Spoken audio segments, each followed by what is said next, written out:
We are going to leave this room and we are going to meet some new characters.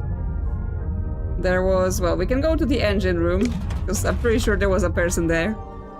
And yeah, check them out. Check out what they're all about. They have some sort of mini murder board with post-it notes.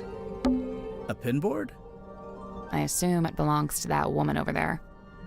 Right. We'd better talk to her first. Okay, we have to talk to her first. She's making tea. I assumed it was tea, but actually it smells like coffee. Okay, she's making coffee. It's unfiltered too, and there's no milk. Hardcore. Black, unfiltered, no milk, coffee. I assumed it was tea. Okay, Unfiltered. that's the same conversation. What else you've got here? Various crates. What's in these old wooden crates? It is the cargo holds, so I don't know. I can't get them open. What did I tell you?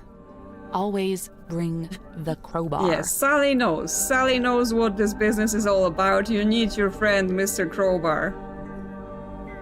But he didn't. Can we snoop in your backpack, lady? It's a big traveler's backpack. It smells like soil and grass. Smells like the outside. When you're done smelling it, there's something in the pouch I think we should take a look at.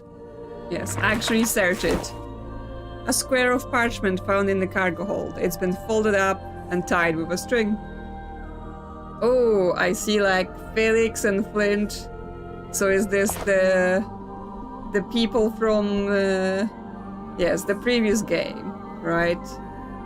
Foster's fellow, Felicia Stonetop. Okay, so some people here might actually be related to the people from Tangle Tower, because I'm pretty sure fellow was one of the names, right? So we have Faustus and Fortuna Fellow, the theater owner, Felix, Flint, an adopted daughter. I'm pretty sure that's Sim, right? Who we've met yesterday because she was talking about being in the theater. And then yes, Felicia Stonetop, the sailor and innkeeper, is a descendant of Faustus Fellow and Selena Stonetop, the innkeeper.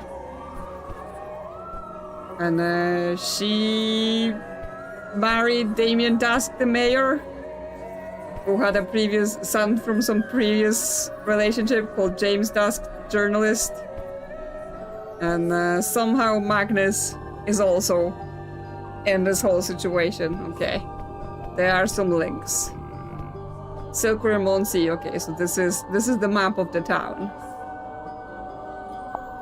Yes, Governor's Manor, Fortuna Hall, Stonetop Inn, Seafoam Harbor, Town Hall, Silkworm Spectator, Grips Emporium, Drummond Shipyard Lighthouse. Yes, I mean, that's basically the extent of the town. And yes, on the other side, the family tree. Well, well, well. Who is she then, right? Why does she have this? Is she related to those people? It's a tent. It's a piece of fabric draped over a rope. Yeah, a tent. Let's snoop into her tent. Hold on there, bucko. Or not. I guess she doesn't appreciate our snooping. That's private, all right? I enjoyed that she called you Bucko. Bucko. Such a name. It's a pizza oven. No, it's a furnace.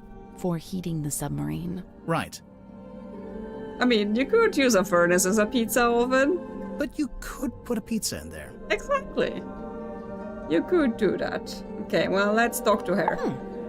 Ah, weary travellers. Take a seat by the fire, shake out your boots. We're not weary travelers. Then why do you both look so haggard and trail-worn? Wow. Ouch. There goes my self-esteem for the rest of the day. We're detectives. I'm Grimoire, and this is Sally. We're here investigating the murder of Magnus Mortuga, your previous captain. My captain? Never. My captain is the moonlight as it shimmers across the lake. My captain is the wind as it whispers through the valley. Who is this woman? No idea. I kind of like her, though. My name is Moon. Mariana Moon. Aha. And what do you do? I do not do. I simply am. She doesn't do. I wish I could just, you know, not do. We might get very badly burned, but I suppose so. You know, it's a sacrifice we're willing to make for a pizza.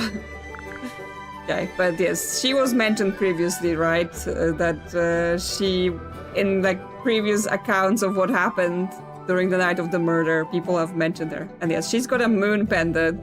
And we do know we found like sun and moon vials, so we'll see if she knows anything about it. But first, let's chat. Let's chat about her. So, what, you're just some random traveler? A traveller, yes, but random, never.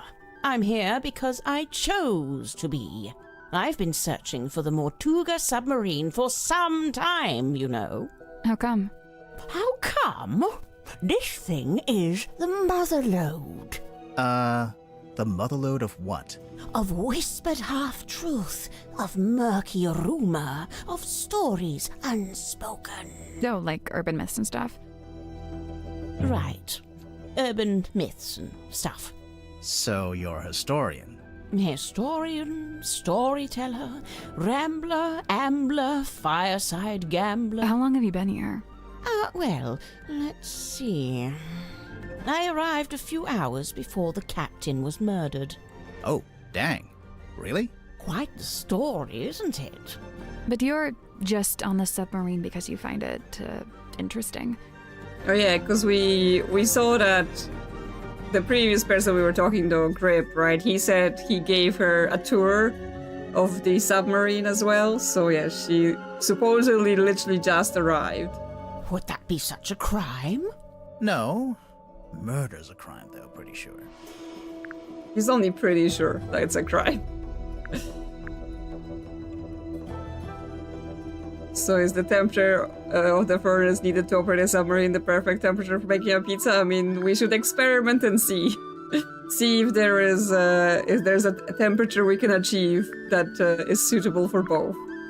You know, who needs murder investigation? Let's make pizza. Okay, so what can you tell me about this submarine? A merciless wind rattles the rotting wood of the old silkworm harbour. The shadow of a vessel lurking low in the night-black water. A mysterious stranger steps onto her foredeck.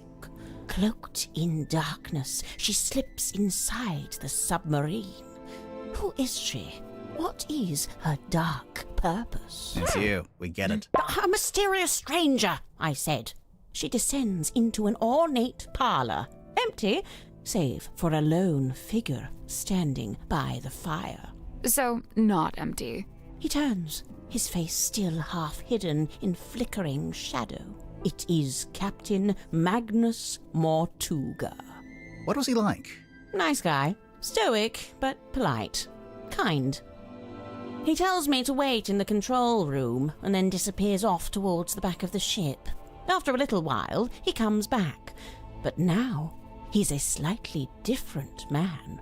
What do you mean? Slightly The different light man. is gone from his eyes. He seems sad, angry.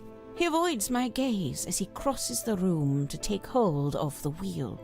He tells me to head down the ladder towards the mess hall. Doing so, I encounter two gentlemen named Mr. Worman and Mr. Grip. Neither of them look like sailors, so I know they can't be crew. I assume they must be guests like me. And true enough, it transpires that Mr. Worman is a writer and Mr. Grip is, some kind of watch repairman. Captain Mortuga reappears, descending the ladder. He asks the two men to show me around the submarine and introduce me to the others. Then he disappears through the rear corridor. It's the last time I see him alive. Mr. Worman apologizes, explains he's too tired, and leaves through the opposite corridor. Mr. Grip, unable to come up with such an excuse, agrees to show me around. Now, I wrote this down in my diary, so I may as well let you read it. Okay, she just hands us a diary to read. Imagine my excitement to finally get a good look around the Mortuga submarine. I was even given a tour by one of Mortuga's subordinates, a Mr. Godric Grip. Okay, so we just get a reenactment here. We began by visiting a bizarre laboratory known as the Dream Chamber. It smelled of dried herbs and dusty glass, but was devoid of its dream custodian. Dream Chamber. Okay, well, that's an interesting name for a room. Is Tim going around renaming all the rooms some crazy names? An early disappointment. The captain's cabin was locked. Mr. Grip explained how Captain Mortuga mostly keeps this room locked when it's not in use. We climbed down into the living quarters, where a pair of bunk rooms sat at the end of a corridor. The first smelled of crane dust and unwatered flowers. A young woman was laying in her bed, poring over an old document. Okay, so that's the new captain. She hastily hid the document away and introduced herself as Miss Cynthia Seafoam, a name to remember, dear reader, as she will shortly become quite important. The second bunk room smelled of aftershave and desperation. The two men within, Mr. James Werman and Mr. Dirk Dansom, both appeared to be asleep, so we decided not to intrude. Yeah, Dirk is the movie star. Yet he still also just lives on a submarine while also acting in movies, and then Werman wrote a book that then Dirk starred in a movie based on that book. Everything is connected here. Next on the tour, a room inhabited, by the looks of things, by a young child who is also a stage magician. Sadly, this mythical child magician is nowhere to be seen. Because she's hidden in the painting. The room at the very end of the hallway was sealed with a heavy bulkhead door. Mr. Grip dismissed it as a storeroom that only Captain Mortuga makes use of. Yeah, but it's not just a storeroom, right? It's the illusion theater. Perhaps you'll agree with me, dear reader, when I suggest the peculiarity of a simple storeroom being sealed off with such a significant door. Monsters inside. Mr. Grip took me down to the cargo hold. It smells of damp wood and tarred rope. Yes, I describe it in the present tense, for it is here I sit as I write this very diary. Next door, the engine room, burnished bronze and tea-stained parchment. I learned that it's something of a nest for Mr. Grip himself, and thus was currently unoccupied. Outside, I encountered a Dr. Zacharias Zephyr, the aforementioned keeper of the Dream Chamber. Surprised to see us, he nearly dropped the empty glass bottle he was carrying. Oh, and what symbol was on that bottle? Because we've been collecting. Clearly wishing to remove himself from the situation, the good doctor muttered something inaudible and disappeared up the ladder. We continued on into the next room, which I was amused to discover was some kind of shimmering mermaid grotto. A mermaid grotto?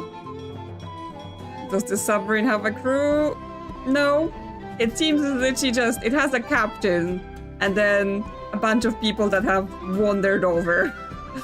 So, yeah, they just wander over, join the submarine, and then just sort of live there, right? There is no crew. It's a single person operation, and the rest is just there. But yes, a mermaid grotto. We gotta go there.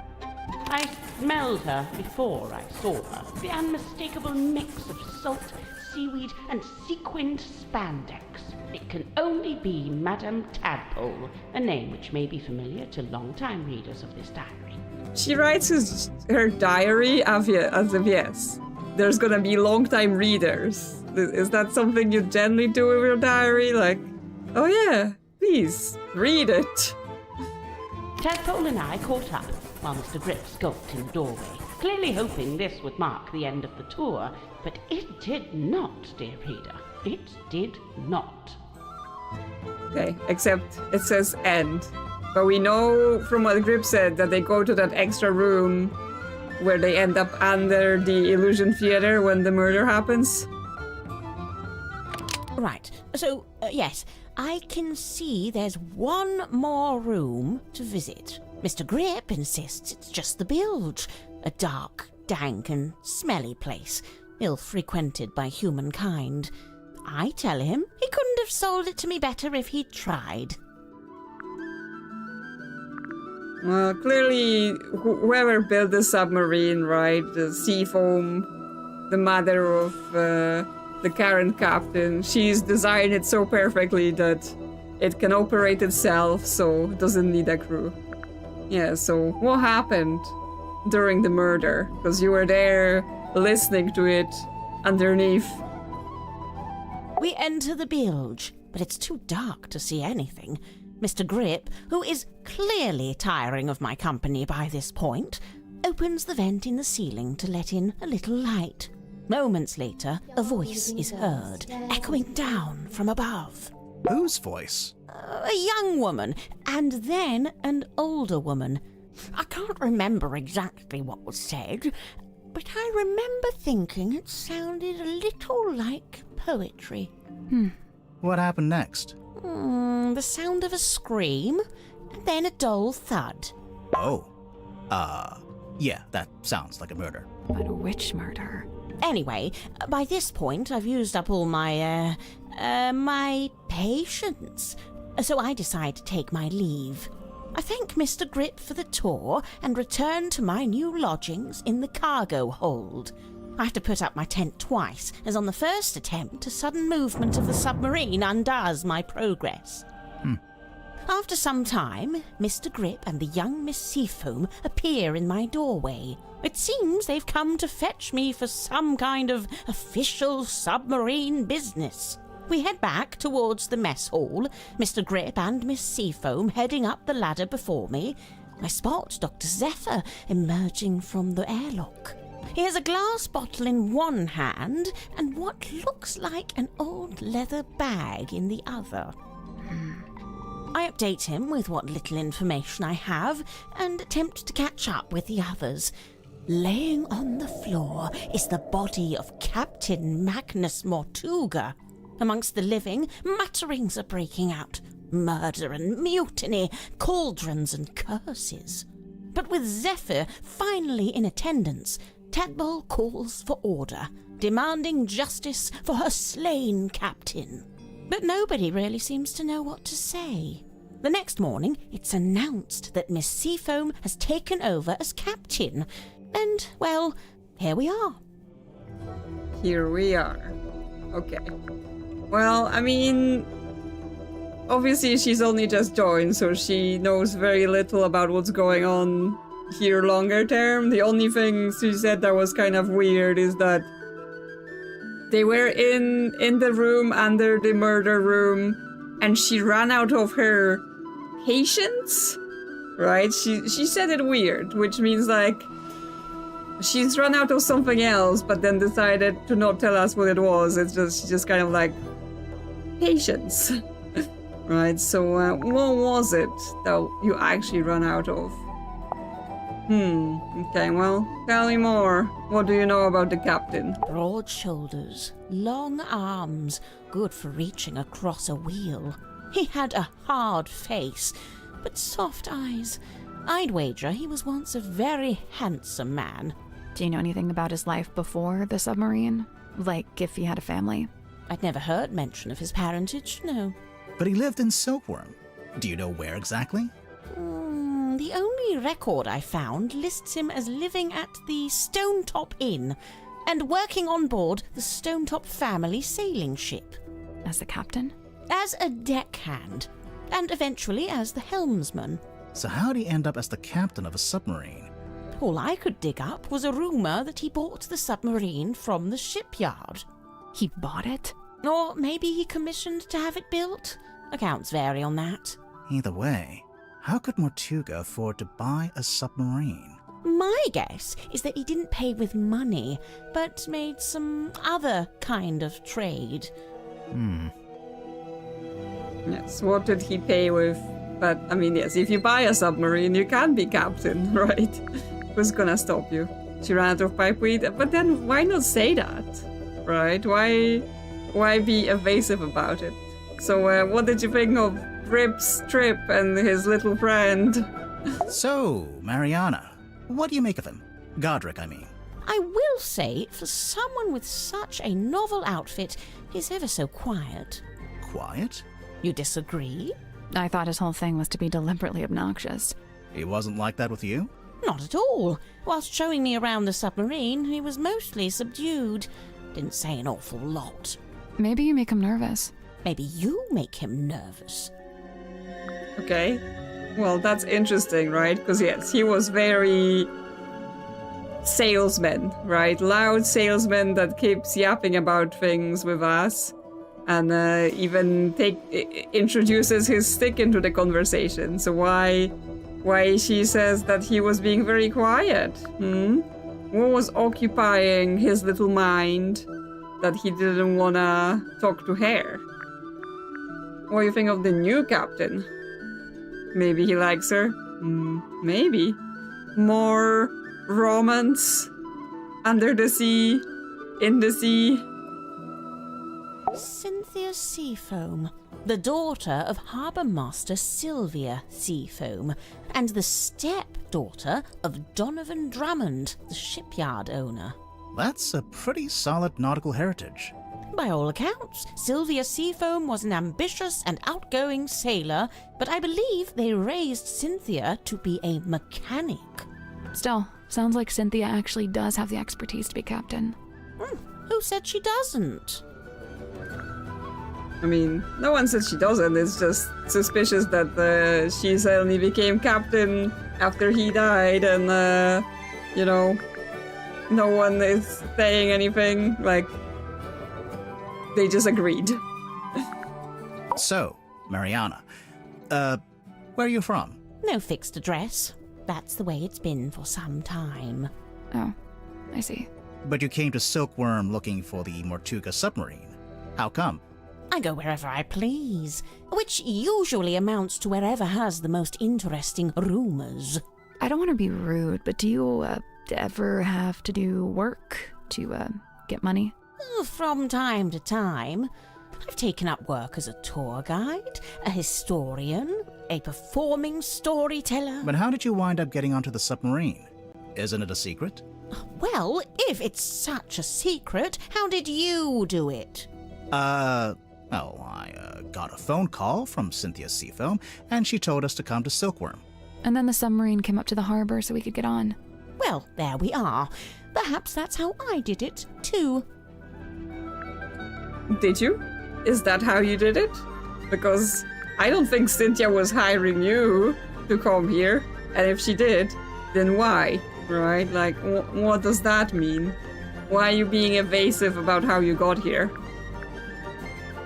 Symmetry was the only person I didn't see on my tour of the submarine. I realized later that she'd been with Mortuga at the time. In the Illusion Theater? You know what's funny? Nobody else calls it that. They all just call it the storeroom. I'm led to believe Illusion Theatre is a name Miss Silkmoth came up with herself. Rather like how she came up with the name Symmetry Silkmoth. That's not her real name? It's not her birth name, no. What is her birth name? I mean, yes, Symmetry seems like a little bit of a weird name to give your child, but you never know. Parents could have been creative, but I guess she came up with it. Really? Not her real name? Okay, so what's this map/family tree you got here? I see you've been enjoying my map. It's barely a map. It's closer to a list. What about the family tree on the back? Most of my research into silkworm has been focused on these two family lines, the Fellows and the Stonetops. Seems like you haven't worked out how Mortuga fits into it. His name is just floating out there by itself. I'm not sure if he does fit into it, to be honest. Mariana, you've got a question mark there. Someone you don't know the name of. Ah, yes. Quite the mystery, you see. I'd heard about... We know her name. It's Freya. You're welcome. Because it's Freya from Tangle Tower, rather than from this game. Okay, I mean, we can just go in order of the thing, or we can ask her some interesting things, like, have you heard about hair? Now we're getting to it. The reason all of us are here, really. How so? The silver snake, the Mortuga submarine. Did you ever stop and wonder, why here? Why this particular part of the coast? It all stems from a single truth. There's something hiding in the water. Something big. Now, it wasn't my intent to cause you any lasting unease. Look, we three, we're merely tourists here, passers-by. Take my advice. Keep your distance from all this, so you can still walk away at the end. Ominous. Okay, so she's a bit more open about Hair, the silver snake, the monster of the depths, but she's still like, you know, don't get too deep into it or you're gonna regret it. And what about the photo of her? Well, that has to be a face, but it's not. It doesn't look like anyone. When was this taken? Pretty recently, I think. I see. So she's probably still out there. Listen, don't worry about it, seriously. But we're here to worry about it, right? We're here to be detectives. Why is the sea monster next to the submarine? What does it want? Was it in the cauldron, or was something the sea monster wanted in the cauldron, right? Did she come because it was finally opened? There's only one thing more mysterious than a locked box, and that's an unlocked box that's been emptied of its contents. Did you ever come across the cauldron in your research? No, it really does seem to be something Mortuga's been keeping to himself. What do you make of those scratch marks? I'm not sure. They don't really look like anything made by an animal. That's a relief. Wait, is it? No, it's not. If it's not an animal, then what could it possibly be? Right? Can you tell us about the cursed wooden boy? I believe Mortuga used its light to alert others to the location of the submarine. On the rare occasions when he wished to do such a thing, of course. That's how it happened with us. Although I guess it was Cynthia, not Mortuga. You know, for some time now, I've heard stories of sailors seeing a green light in the ocean at night.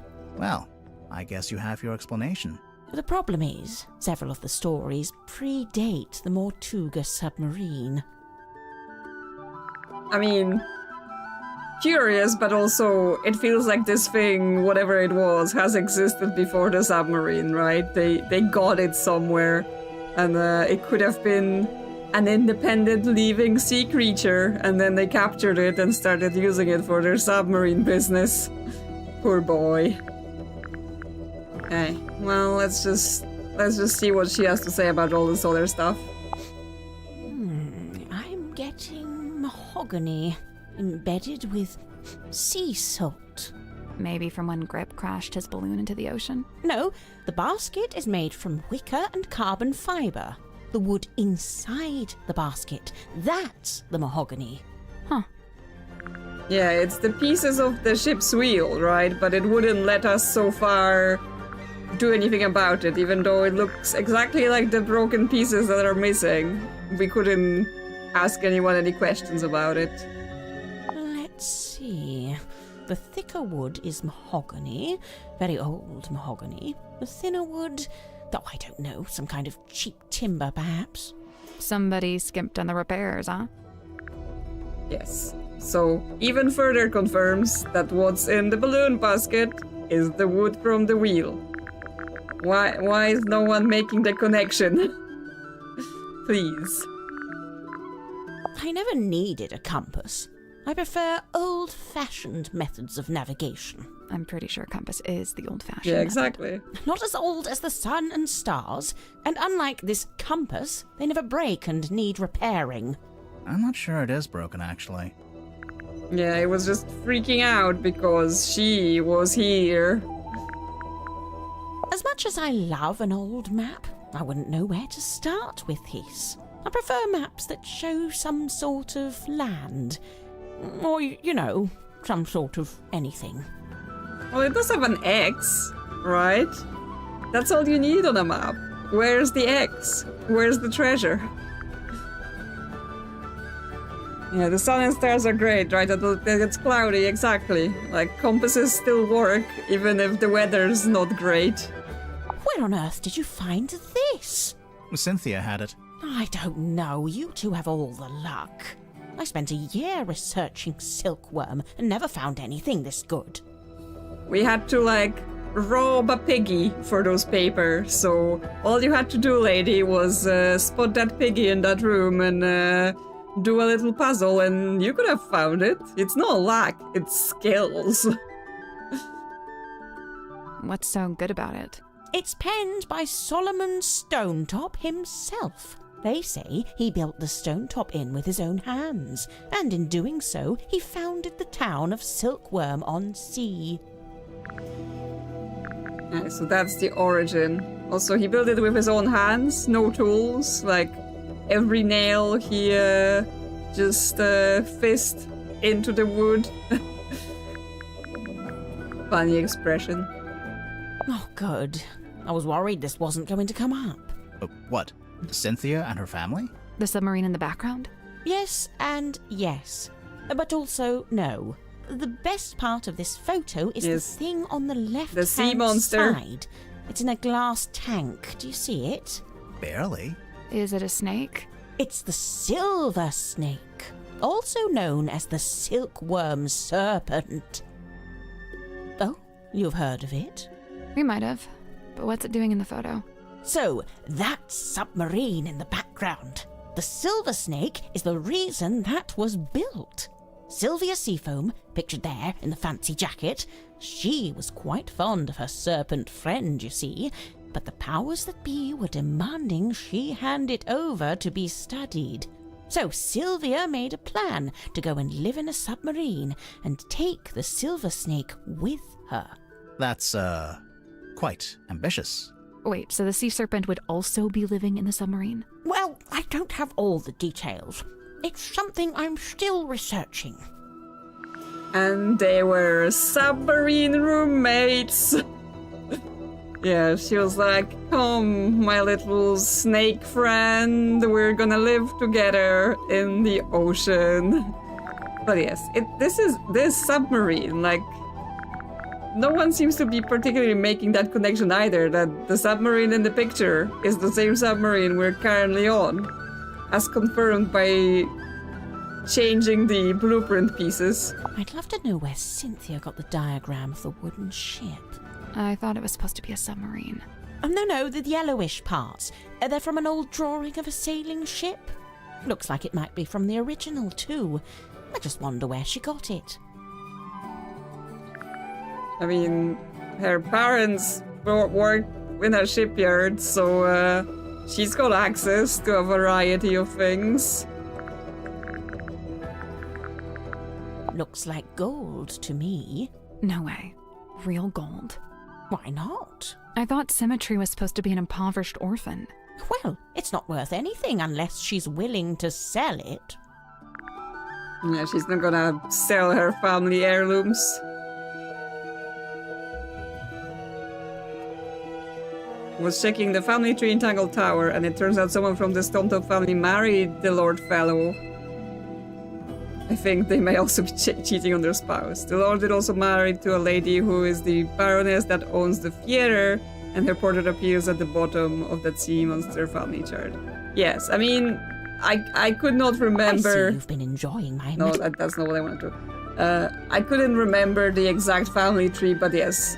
The names were somewhat familiar, and they said, yes, the question mark that she was missing, the name there should be Freya, which is also a character from Tangle Tower, so it is connected. And someone mentioned it, I guess Joanne yesterday as well, that some of the people from the original family were in like an adventurers guild, right? So it's possible that some of them have adventured into the sea monster situation.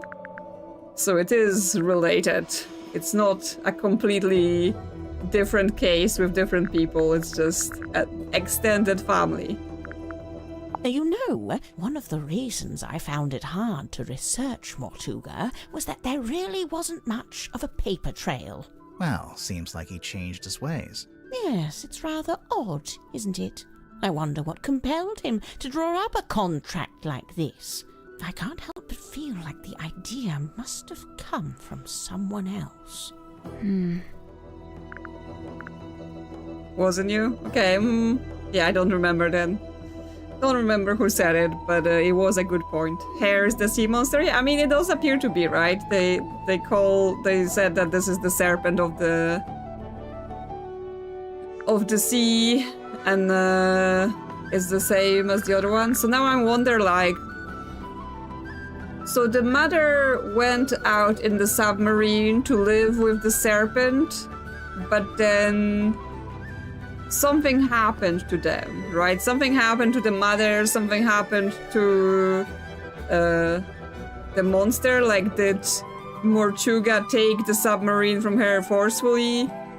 Did she seal the monster away in the cauldron to protect it? Or did they have a secret monster baby that they sealed in the submarine to protect it? Right? Like, it feels like whatever was in the cauldron was related to what the sea foam mother was getting up to, like the reason she built the submarine.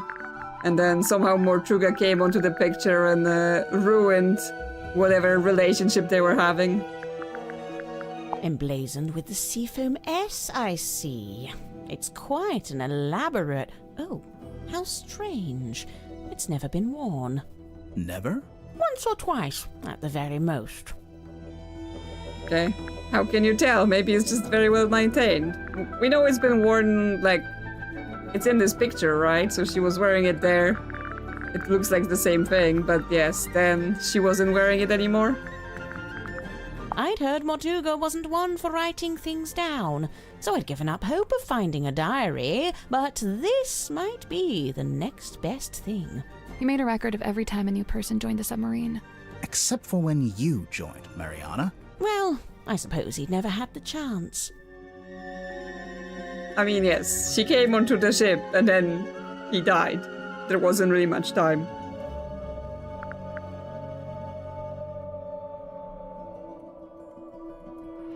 Furthermore, as far as can be seen in the same family tree, the serpent has 6 legs. I mean, yes, it was weird because they were like, it's a serpent, but it has legs, so it can't be a serpent. But I guess we may find out something about it later. Because the thing is, it looks on this hair painting like it doesn't have legs, but that might be just the artistic interpretation. This marks a pivotal moment in Silkworm's history, the day the silver snake was discovered. It also shows the 2 women who found it, Felicia Stonetop, that's her on the left, and Sylvia Seafoam on the right. Hang on, we saw a statue about this in the town square, but on the statue, the serpent was shown being wrestled by a male fisherman. Yes, well, that's history for you.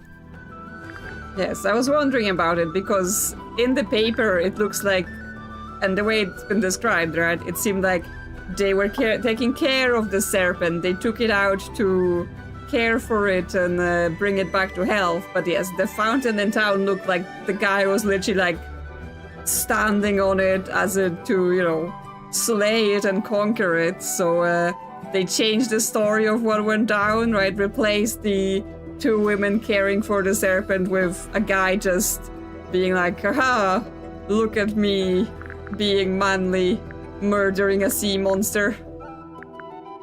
Where'd you get that? A dentist's waiting room? There's a poster on the back cover. It's for Dirk's movie. Oh, yes, look at that.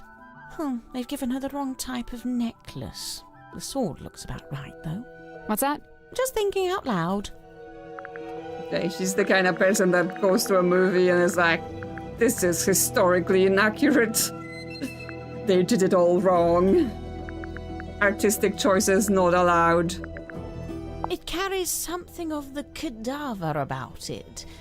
Might be the smell, rust and stagnant seawater. Perhaps Perhaps it came from the ocean. Have you asked Madame Tadpole about it? I mean, I think someone mentioned that it might belong to her, but if Tangle Tower is anything to go by, we want to basically ask everyone about everything so that we can get all of the bits of information. Mariana, you visited Silkworm before, didn't you? Was Sim's magic show in the theater back then? No, when I passed through, the theatre wasn't showing anything. This very poster was up on the walls, but they'd covered it with a banner that said cancelled. So that must have been after Sim left, but before the theater had booked a new act. Yes, she's escaped because the theater lady wasn't very nice to her. It's a piece of an old sail, roughly cut into a square. Okay, she doesn't even care about the name on the other side.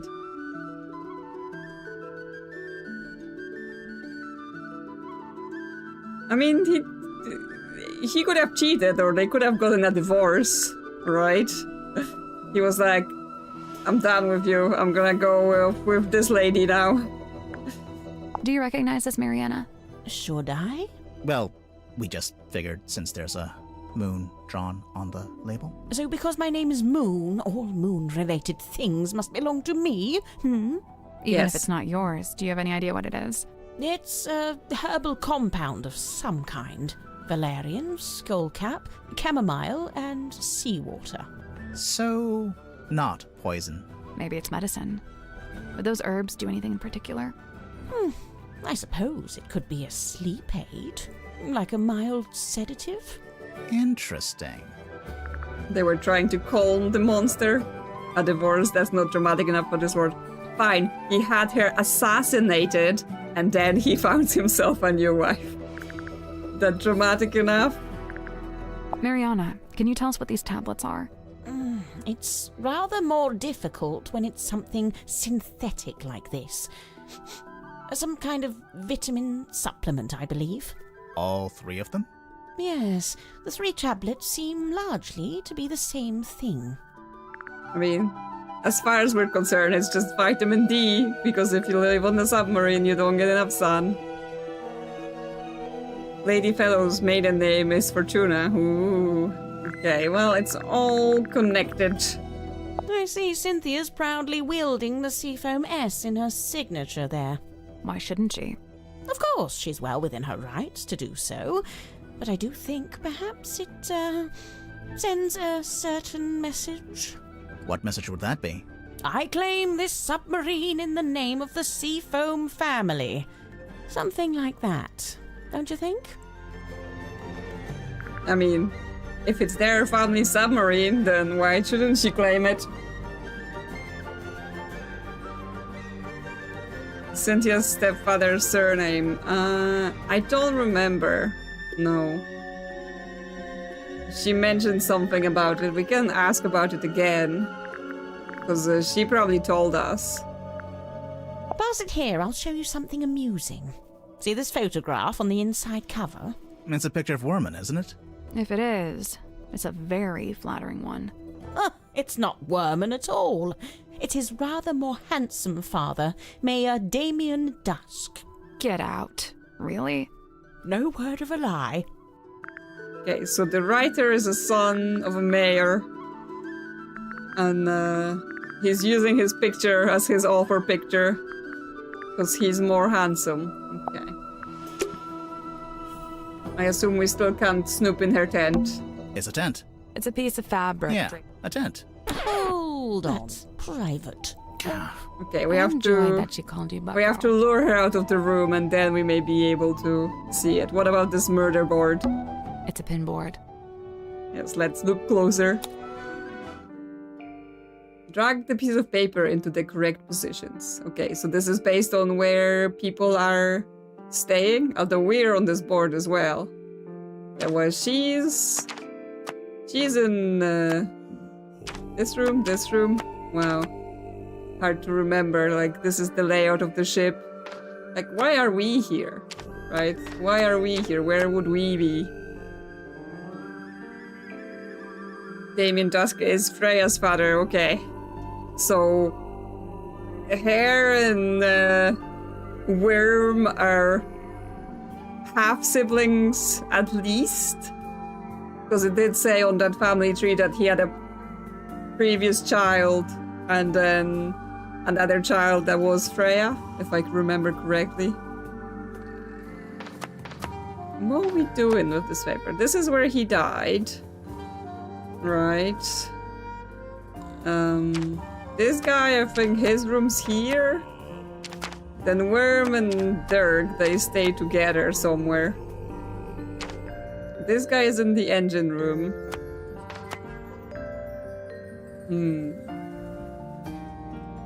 Is this based on where people are staying, or is this based on where she saw people? I'll do this later. Because like, because obviously we can see the map, right? We can see who's where on this map of the ship, but also it looks kind of like her diary, right? Like the one that she showed us. We don't have it here, so we would have to ask her again. A merciless wind rattles the shadow of a vessel, mysterious, cloaked in. It's you. We get it. A mysterious. She descends into. So not empty. He turns, his face still half hidden. So she meets him in the parlor. Shadow. It is Captain Magnus Mortuga. What was he like? Nice guy. Stoic, but polite. Kind. He tells me to wait in the control room and then disappears off towards the back of the ship. Takes her to the control room. After a little while, he comes back. What do you mean? The light is gone from his eye. He seems sad. He tells me to head down the ladder. Doing so, I encounter two gentlemen named Mr. Worman and Mr. Grip. Okay, so she meets Worman and Grip in the mess hall. I'm not sure if this is what we're supposed to use for that puzzle.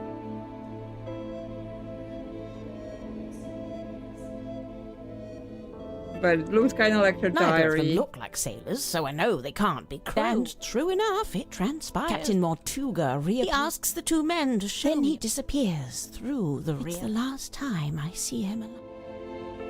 Mr. Worman apologizes. Mr. Grip, unable to come up now. Yes, and then we get to the diary, right? And this is the same to finally get pictures. a good look around the Mortuga submarine. I was even given a tour by one of Mortuga's subordinates, a Mr. Godric Grip. Okay.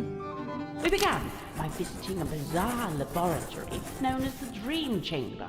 It smelled of dried herbs and dusty glass, but was devoid of its dream custodian. They go to the dream chamber, but the guy is not there. An early disappointment. The captain's cabin. Captain's cabin is locked, so they also don't see anyone there. Captain Mortuga mostly keeps this room locked when it's not in use.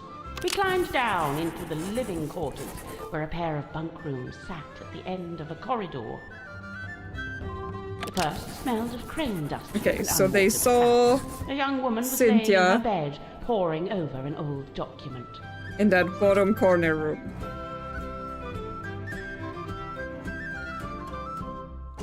It's like a weird map of the submarine with tape and various other things.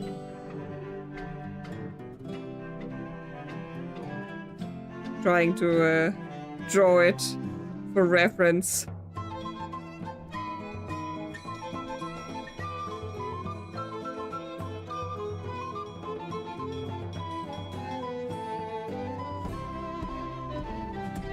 Okay, so they see Cynthia in this room. She hastily hid the document away and introduced us to the second bunk room with smells of then they see desperation. Worman. The two men within, Mr. James Worman and Mr. Dirk Dansom, both appeared to be asleep.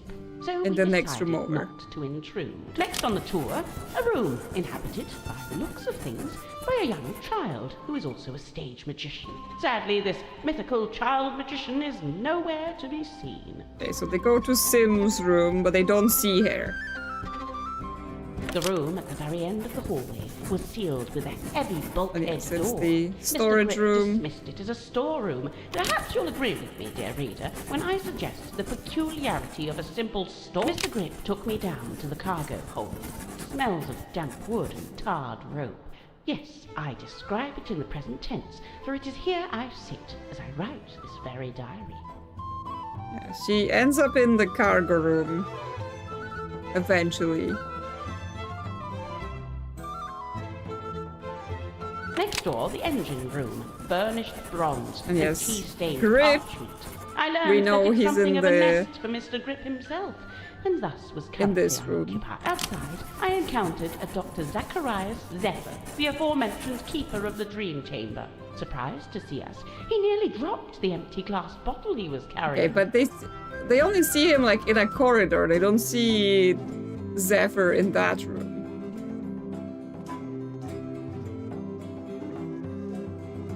Clearly wishing to remove himself from the situation, the good we continued on into the next room, which I was amused to discover was some kind of shimmering mermaid grotto. Okay, then it's Mermaid Grotto, but Tadpole is also not there. I smelled her before know she I is. saw her. The unmistakable mix of salt, seaweed, and sequined spandex. Tadpole and I caught up. Right. So, yes. Okay, well, I'm not It's a sure board. that gives us everything we need for this. Right? Because how do we fit into this board? Because she saw Cynthia here. Then Werman and Derek were sleeping in this room. She saw Zephyr in the corridor here. No, this is here. They're higher up.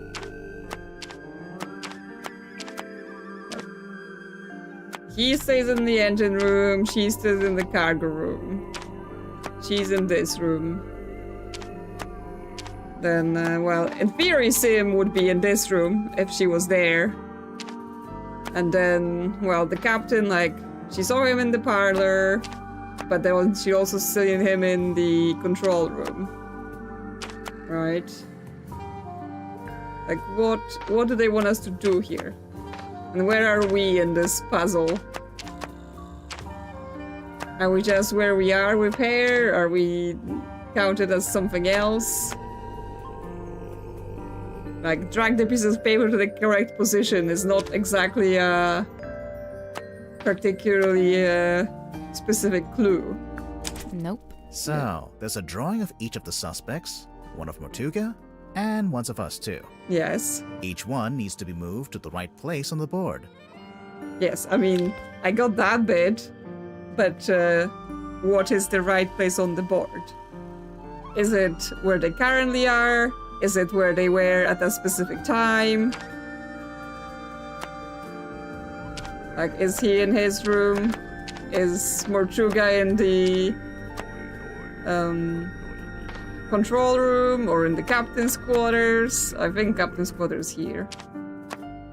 I mean, in theory, Sim is either here in her child's room or she stays with Cynthia in that bedroom, right? What's the correct room assignment for her? And we're just hanging out here. Maybe this is something we have to get more clues for, because otherwise I'm not sure how we're supposed to know what to use here. Maybe when we rob her tent, I'll do this later. we will have more information to solve it, because right now I don't see, like, do we use the info from her diary? Do we use just where people stay?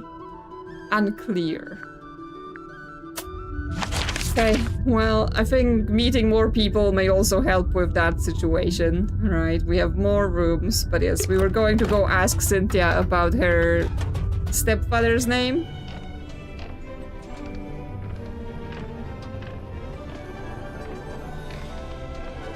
I think the rooms are spaces between the strings and the bands. I thought they were maybe the pins. Ooh.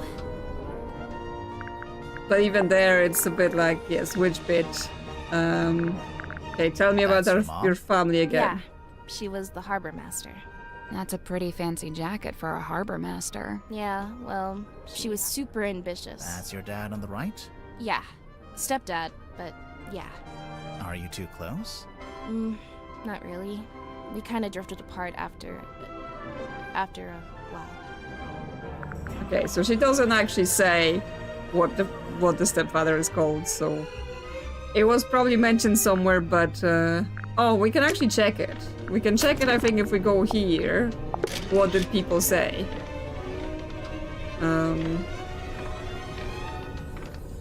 But it doesn't mention any names in our memories of what people said.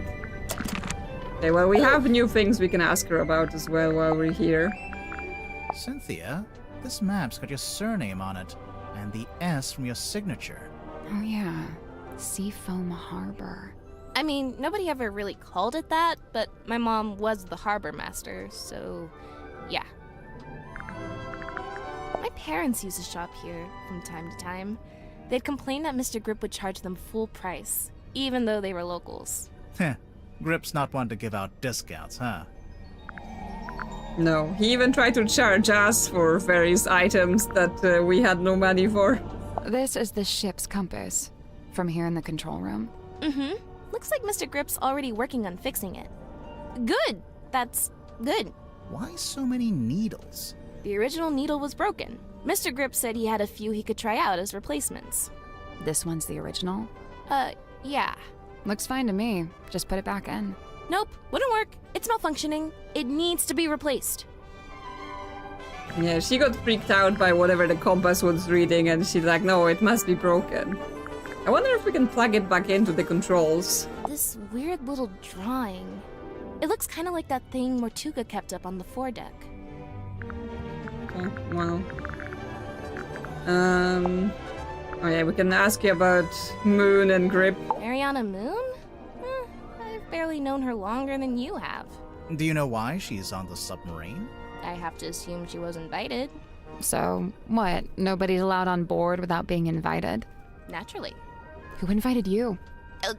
Okay, maybe I'm an exception, but Captain Mortuga granted me access and you let me stay. So it amounts to the same thing. You know, now that you're captain, you could tell Mariana to leave if you don't like her. I never said I didn't like her. I think she's very interesting. Wow. Okay. Something weird going on between those two? I found out Mr. Grip wanted to be the submarine's navigator at one stage, but Mortuga never allowed it. After I became captain, I half expected Grip to come and ask about taking on the role. But he didn't? Nope. Would you have said yes? Of course. I have no idea why Mortuga didn't allow it, but Mr. Grip's clearly an expert. I would have welcomed his help. I wonder why he didn't ask. I'd guess he assumed Cynthia didn't want any help. Sorry, Cynthia, but you do give off a kind of I can do everything by myself vibe. Just a little. Feedback duly noted. Hello, Joran. Welcome. Grip probably wanted access to compass. I mean, Grip sounds a little bit like maybe he's a little bit fraudulent, just a tiny bit, right? He's like, I interpret maps, but Can we look at the control panel? accuracy not guaranteed. If you promise not to press any of the buttons. I will make no such promise. Okay, can we put the compass in here now that we looked at it? Looks like something's missing here.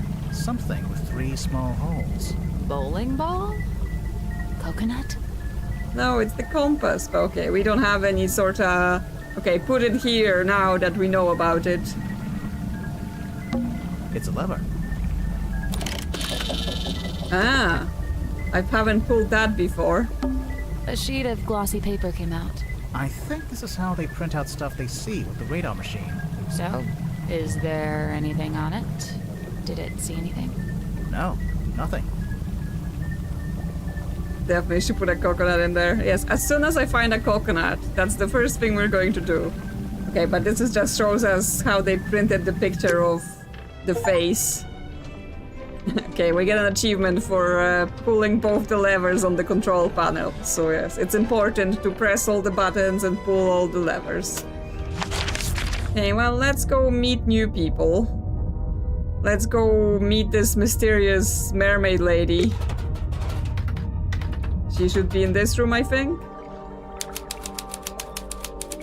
Airlock grotto. Okay, well, it is definitely very mermaidy in here. And there she is, sipping tea. She also looks kind of buff, like, you know, she's a mermaid, but also she can, like, deadlift a lot of weight and crush you. She will crush you. Old glass bottles. Looks like they've all been salvaged from the ocean. Hey, this one has a message inside. Ooh. A glass bottle, messy sealed with wax. A sheet of paper is rolled up inside. Purse in the cauldron. Purse in the cauldron. Purse in the cauldron. A small room within the bowels of the ship. His lifeless body lies in the shadow of an ancient stone cauldron. The cauldron's heavy iron lid has never been unlocked. It has never been opened. For all his strength, he ultimately provided powerless against the lure of the unknown. On this morning, the cauldron has been unlocked. On this morning, it's wide open. That sounds like basically what happened here. And then some sort of symbol. Oh no. Yeah, it's just, I was like, some sort of symbol. No, it's literally the murder scene, right? It's the cauldron that's been open, and that's his dead body. So how long has this bottle been here?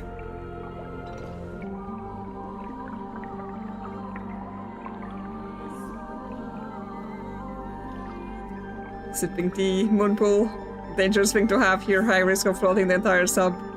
This sub is definitely some sort of magical thing though, right? Okay, so we've got a message from the bottle. It's a diving helmet. One of those old, heavy ones. You think it's a safe? Nah, looks pretty dangerous. A safe. Oh! Yeah, is there something inside? Yeah, we've got buttons that we can press. Drag the diving helmet, rotate it, tap the dials to rotate them. Okay, so we have to set some sort of pattern of symbols. Okay, so there are different symbols on different things, so I assume we have to, like, match things. Right, like if we send a circle down here, then here it has to be a circle, but then it would mean it has to be a diamond meeting here, but there isn't a diamond. They do like weird saves, yes they do. So what's a shape that's repeated here? The water drop? So if it's a water drop, then it needs to be a diamond here. Okay, so we go diamond, diamond, water drop to water drop. Then we get a plus. There's a plus here as well. So here, here it would have to be a filled-in arrow, but they don't have a filled-in arrow. So then our only option is either a plus or the open arrow. Okay. Is there... Okay, so the kind of semicircle also repeats. So then we switch to the water drop here, and then we have a filled triangle. We do have filled triangle here, then the plus also matches. Then it's diamond. Then semicircle. Semicircle works here. Is that everything? No. We still need circle here. And then circle here. So that's all matched. That's not it. That's There are not 9 it. dials placed around the diving helmet, and each one can be set to one of 4 different angles. Yeah, I got that. Okay, so is there somewhere not a match? So here we go with circle, go around the edge. Oh wait. I've misread this. We get circle here, we get open triangle going up the top. So we get open triangle at the top here? That was Yes, okay.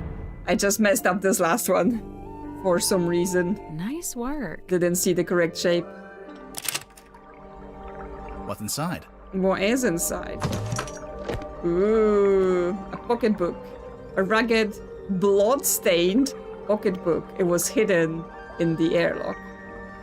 Blood-stained? Oh, and it's the... We've seen a similar kind of etching somewhere. Not exactly that shape. Okay, we can shake it and hear that there is something rattling inside. Ah, we need a code. We need a code for this thing, and we presumably don't know what the code is. But yes. That's a big mirror. It's the kind of mirror you'd walk through to get to Mirror World. You've been to Mirror World? What's it like? On reflection, it's not that great. On reflection. Terrible, terrible puns, but yes. This sort of etching, like, it kind of looked like L's going down from each other. I think we had that in the locket. Yeah, I mean, here it looks like actual L's, you know, nicely written. But on here it looks more like scroll. Looks like Evan upside down. Maybe.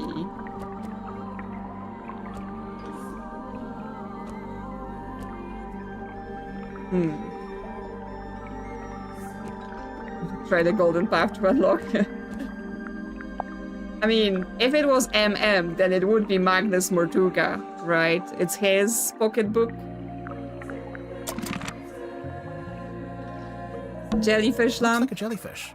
It's 2 glass bowls and some seashells. Right. But what does it look like? Jellyfish. I mean, it does seem like a pretty cool lamp, to be honest. You know, if I have a manor one day and I have a room for Mermaid Grotto, I would definitely want to have a jellyfish lamp in my manor with Mermaid Grotto.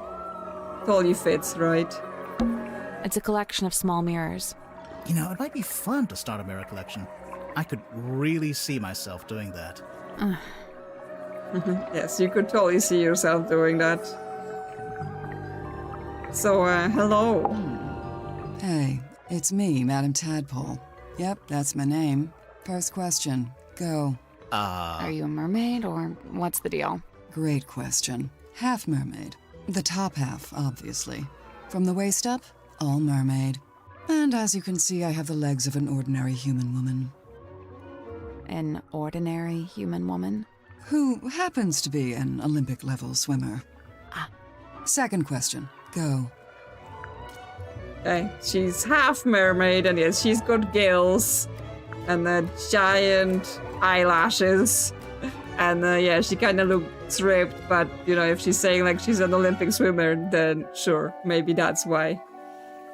Broken mirrors. I mean, they're broken, but it seems like the things she has in her room are things that she's basically got from the bottom of the ocean, like the bottles and stuff, so that might be why the mirrors are broken. Or she's very, very cursed. Tell us about yourself, you extremely ripped mermaid. So, Madam Tadpole, you're a professional swimmer? Or a professional mermaid? I'm not a professional anything, not anymore. I'm done with all that. Do you have gills? Nope, it's a tattoo. Sorry to disappoint. It's cool. Why'd you get it? I've always been real good at holding my breath underwater, like scary good. The other kids used to call me Fish Girl. Kids can be mean. I'd say they had it right. How come you're here on the submarine? Okay, so I like to go diving. In the sea, deep. Oh, like with an oxygen tank and a mask? No. I don't use any of that stuff. Anyway, so one time I went too deep. I wasn't going to come back up. I was pretty much done for. Somehow Magnus found me, pulled me into his submarine. He brought me back. I owe him my life.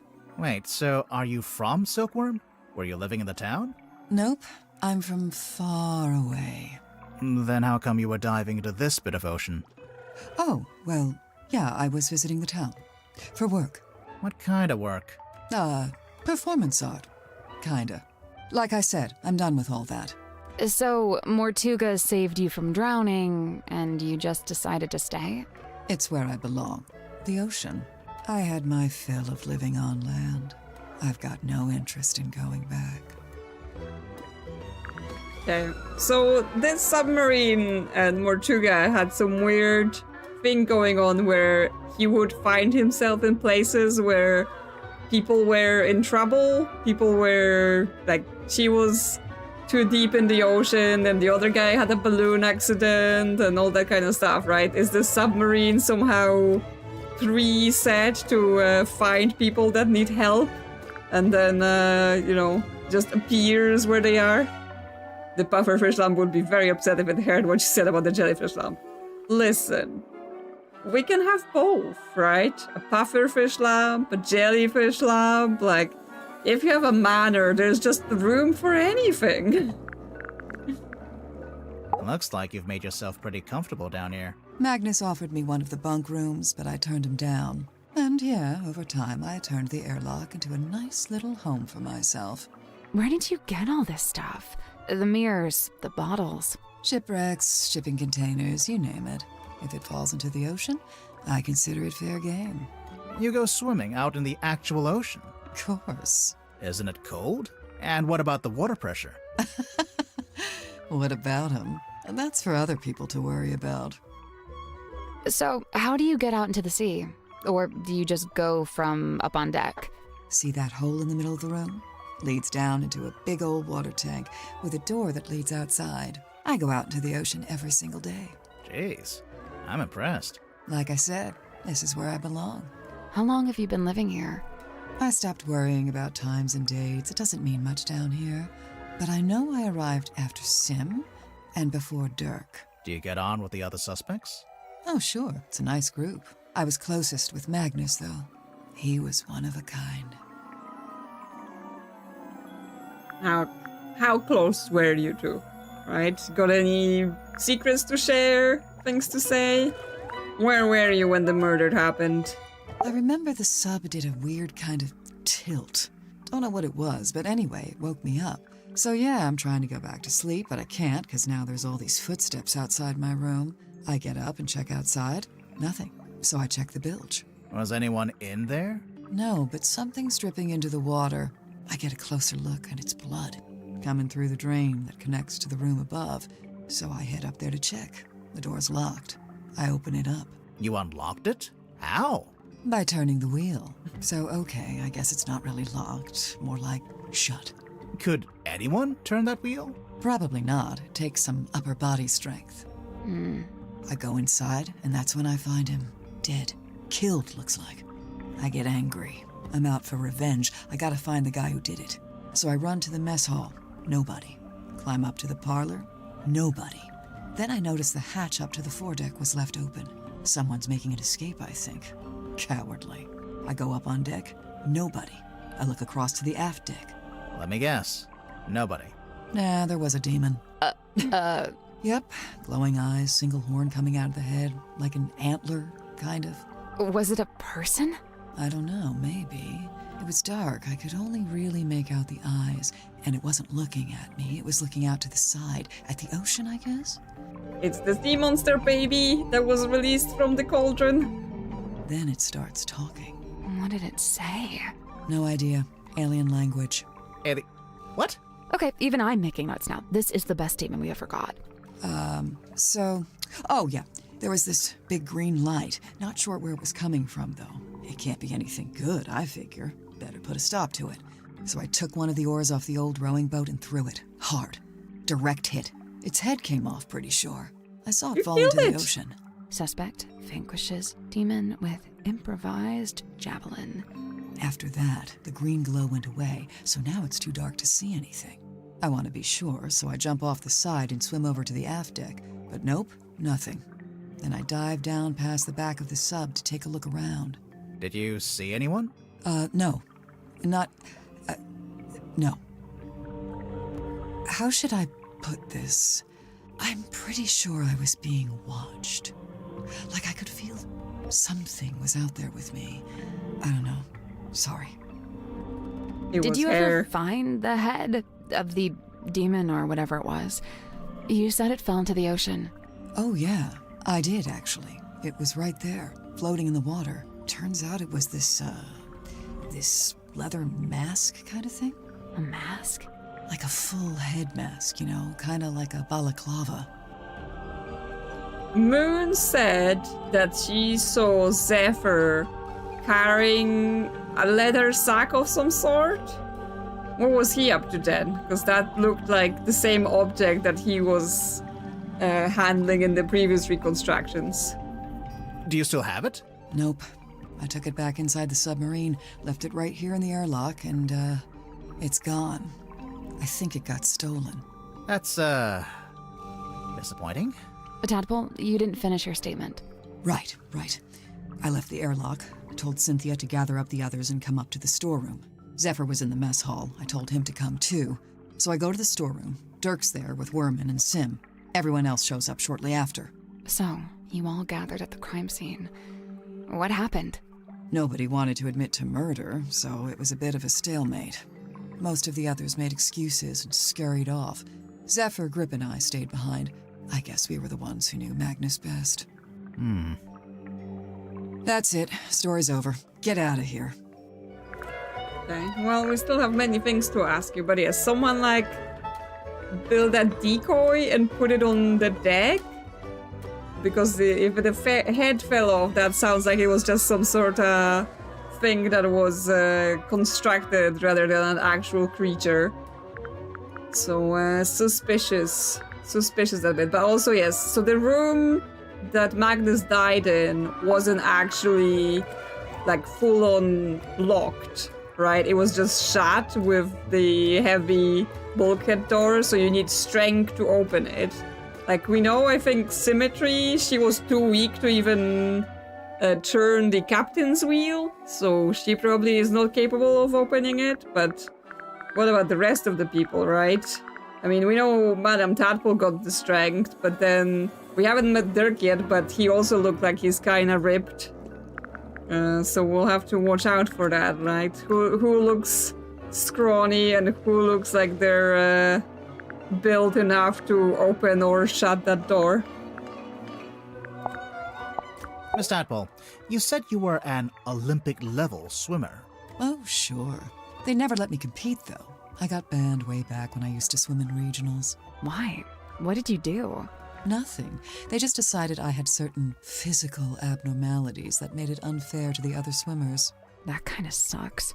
It's whatever. I never really cared about competing anyway. So what did you do after you got banned? Oh, you know, left home, traveled, got a job, quit that job, traveled some more. And, have you always been green? Oh, you finally built up the courage to ask, huh? No, it was a reaction to some chemicals we used in a little water tank I used to swim in. The doctor said it's reversible, but I couldn't afford the treatment, so yeah, I'm green. She's green, and she's okay with it. Unless I'm mistaken, there's definitely a compartment at the rear of the upper part of the submarine that was later. I mean, it would align with the blueprint, right? Where on the blueprint they added like a whole back deck from a normal sailing ship onto the submarine, so there would be compartments there, quite possibly. I really liked him. He wasn't like anyone else I've met. What did you like about him? He was this great combination of super introverted and super proactive. Like you'd be complaining that you had a headache or whatever, and he wouldn't say a word. But then the next morning, you'd wake up and find painkillers beside your bed. Wow. Kind of creepy, sneaking into your room at night. And where would you get painkillers on a submarine? The point is, he actually cared about other people. Really, the only person he was hard on was himself. Go on. Well, for one, he never let himself leave the submarine, even if he wanted to. Did he want to? I think so. Then what was stopping him? I wish I could say. The secrets in the cauldron. He didn't want to leave it alone. He knew it was too dangerous, or he didn't want anyone else messing with it. Though so far, it seems like no one had like beef with him, other than Cynthia that maybe wanted control of the ship because it was her mother's ship.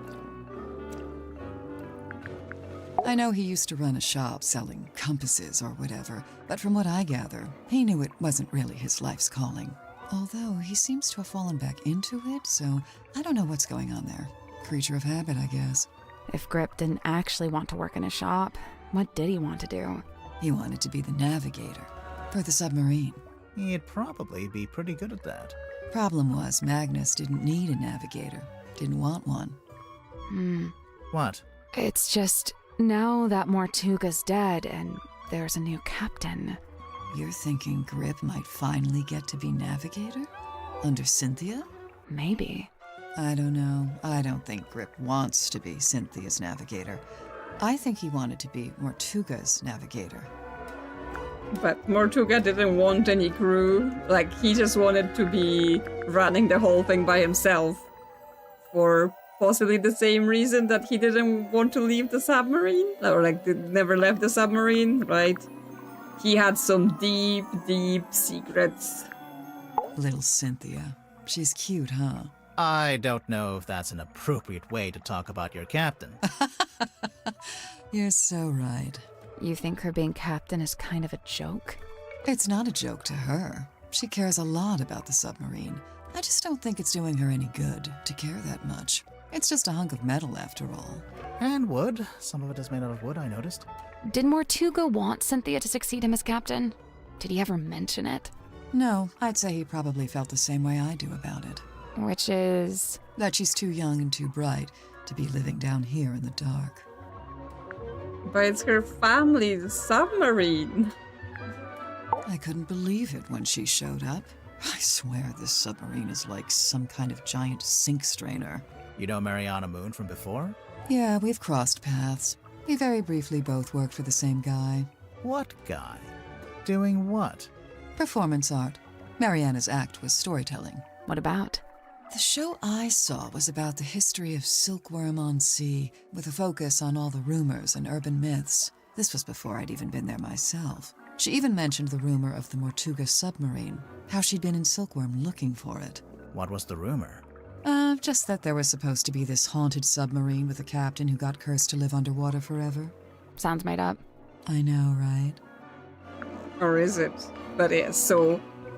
While Marina's new here, she definitely had a lot of knowledge about the submarine and she was seeking it out, right? She really wanted to be here. But then would she kill the captain? Surely she was just interested in knowing the stories rather than coming in here and murdering him. Sim's quite delicate. She's got some real self-worth issues. She's kinda eerie. Mm-hmm. And she's got this 1,000-yard stare. Like a rabbit in the headlights. She's got a unique way of speaking, too. Yeah, I'm still not sure how much of it is sincere and how much is residual from her time performing on stage. I have heard her talking more normally, though, when she's with Cynthia. What about Sim's parents? Orphan. As far as I know, she was homeless for a while, until the system picked her up and she got moved into the theater. So, she's never had any kind of normal life. Nope. That 1,000-yard stare's starting to make a little more sense now, huh? Okay, well, we've got lots of clues. Like, what is this pocketbook that you've been hiding in your room? Hands off. It's mine. What's this symbol on the front? Looks like someone scratched it in with a claw or something. None of your business. How do you get it open? You don't. You don't know the code? Oh, I know it. But you don't. Is it your phone number? Your birthday? Name of your childhood pet? Sally, it's a number. Oh, yeah. She could have named her childhood pet a number. You never know. She could have been creative about it, but yes, I don't believe her. Right? It feels like it's not her book, and she doesn't know what the code is. She just got it, and she might be trying herself to open it. Where did you get this bottle from? I found it in the ocean, like everything else in here. When? Recently? Yeah, this morning. Was it near the submarine? Of course, I never go too far out. Are you gonna open it up? No way, it's a message in a bottle. If I opened it, it'd just be a message and a bottle. Not nearly as interesting. Okay, so she found it this morning after the murder happened. So it's not like this was prophetic message. It could have been created after that. Was it inside of the bag that was holding, that was like the head of that thing she's slain? Like, was it all part of that alien she supposedly saw? Silkworm on sea. Let's see. Magnus, Grip, Worman, Cynthia. Oh, and Sim. Those 5 are from the town. Or they lived there for a while at least. You think they all knew each other from before the submarine? Magnus and Grip knew each other, I think. They lived opposite, see? Oh, yeah. They indeed did. I mean, it's such a small town, right? How could you possibly not know every single person that lives there if you're living there? Grip's got his brand figured out, huh? Kind of an 18th century vaudeville aeronaut vibe? Even just the choice to use the word emporium. Cynthia mentioned the ship's compass broke. Looks like Grip's in the middle of fixing it. Did Cynthia say exactly how it broke? Or what was wrong with it? She just said it was acting erratically. Yeah, which doesn't mean it's broken. It means something's interfering with the readings. That drawing of the coral, it looks familiar. Oh, it's just a generic piece of red coral, isn't it? It reminds me of a piece I found in the ocean recently. Can I see it? Do you still have it? No. Great. Was that also part of that alien she saw? The Stone Top Inn. That's where Magnus lived, back before the submarine. He lived in the inn, but he wasn't part of the Stone Top family, surely. No, I don't think he had any family in the town. Yeah, where did he come from, right? How did he get into this town, get in all of those, like, the business, then the submarine? How is he connected to all the families, or is he an outsider? There it is, on the left-hand side, in the big tank of water. What is it? Some kind of sea creature? I think it's the reason they built the submarine. They built a submarine to house a sea creature. Mm-hmm. I don't understand. Where would it live? Wouldn't it need to be in water? Yeah, there's a special area of the submarine that can fill up with seawater. Where? You're standing on top of it right this second. Yes, the airlock she swims through to get out, right? Like, it has water. It could house a sea serpent. Tadpole, is this a photo of you? Why'd you say that?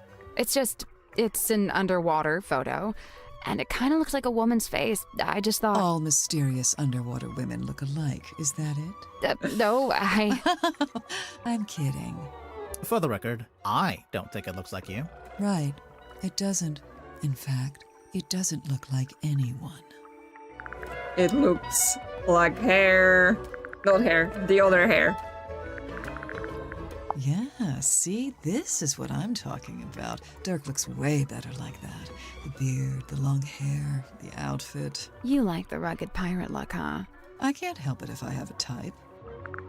She likes sexy pirates.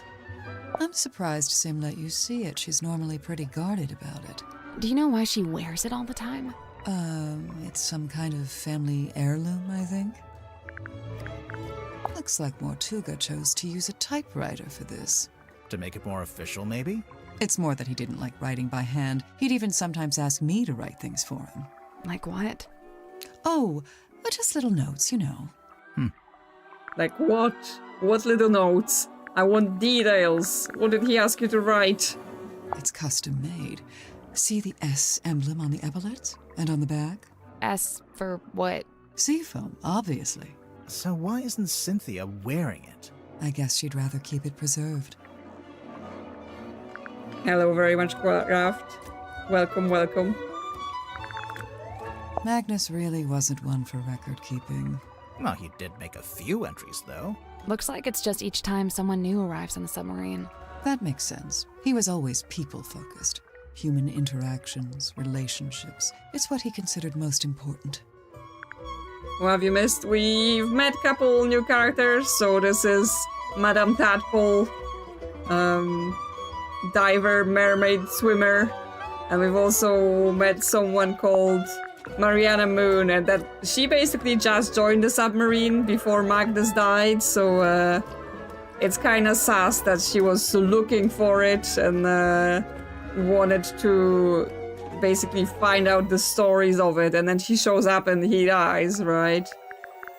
And Tadpole was friends with Magnus. So she seems pretty upset, or at least she said she was upset about the fact he died. But yeah, she saw something on the deck after the murder that may have been some sort of decoy to distract them. Magnus used to let me steer. He even taught me how to do it. Sounds like he was setting you up to be the next captain. I don't know about that. Yeah, it seems like he trusted her, right? No one else was allowed to touch the ship's wheel, but he let her do it. I guess now that Cynthia's captain, she wants an up-to-date blueprint of the submarine. Why was there an out-of-date blueprint? The ship has kind of a complex history. She's been through a few different phases, lived through a few rough patches. Yeah, I mean, it's a submarine and a ship all glued together into one whole. Where did you find this? Symmetry had it. Does it not belong to her? No, it belongs to Magnus. Just the front page? Or did he have the whole newspaper? Just this one page. Why is he so interested in Sim's old magic act? He's not. Yes, there are other things on that front page, right? The other side talks about the sea serpent being found. It just happens to describe the magic show on the other end. Where did you find that? Yeah, it was in Sim's... We just found it lying around in a corridor. What is it? It's Magnus's key. It unlocks his cabin. Really? Ah. Yeah, you just gotta push the iris, and the key pops out the back, see? That feels kind of violent. So, you need this to lock or unlock the captain's cabin.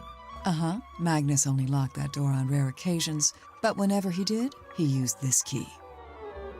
And, the cabin is? Down the hall from the parlor, at the very back of the submarine. Okay, so Sim had the key to the captain's cabin in her room. But I mean, that at least means we can go there and check it out. All I can say for sure is that at one time, this cauldron spent several years underwater. Not just underwater, but in the ocean. I can tell by the growth of the barnacles and algae. There's no growth on the inside, though. Or on the lid. Yeah, I noticed that too. Okay, it was somewhere hidden in the ocean. And Firefly is deciding to assault the mic as usual. Assault the keyboard. Assault all the equipment. Is this your special spot? I don't need to use this place. I saw posters just like this up on the walls in Fortuna Hall. You went to see Symmetry's show? No, by the time I came through the town, she'd already left. But her posters were still up. Yeah, the owner was scrambling to find something new. I don't think she wanted to admit she'd lost her star act. The theater owner, that's, Baroness Fortuna? That's her. And did she ever find a new show? No. It didn't work out. Yeah, I mean, we saw a thing from the theater when we were in town, and it was from like years and years ago, right? I presume the theater has closed. I'm pretty sure Magnus kept this in the storeroom. He had it covering the cauldron, I guess? It seems likely. Just to protect it from dust? Or maybe he was specifically keeping it hidden. Yeah, hidden from prying eyes of the other people on the ship. So they didn't try and open it. This was on the floor of the crime scene. Do you know what it is? Poison, maybe? We don't know that. We don't know what it is. Doesn't make any sense for it to be poison. Magnus was killed with a blade, something sharp. Right, but there wasn't anything like that at the crime scene. Well, then it must be somewhere else. Well, I mean, Moon told us that it was like, at best, a sleeping tea, right? Sleeping aid rather than poison or anything else. Turk tried to get me to take these. He's convinced we've all got a vitamin D deficiency. He said that's why everyone on the submarine is, in his words, moody and weird. So, we were right about it. It's just vitamin D for the people on the ship. Nothing special. What? Oh. I feel like I know what this is. The thing in the painting. You've seen it? Not seen it. More like felt it. She I'm felt pretty it. sure it's out there. Maybe even right now. Should we be worried about this? That's up to you. Yeah, it's hair. It's definitely hair.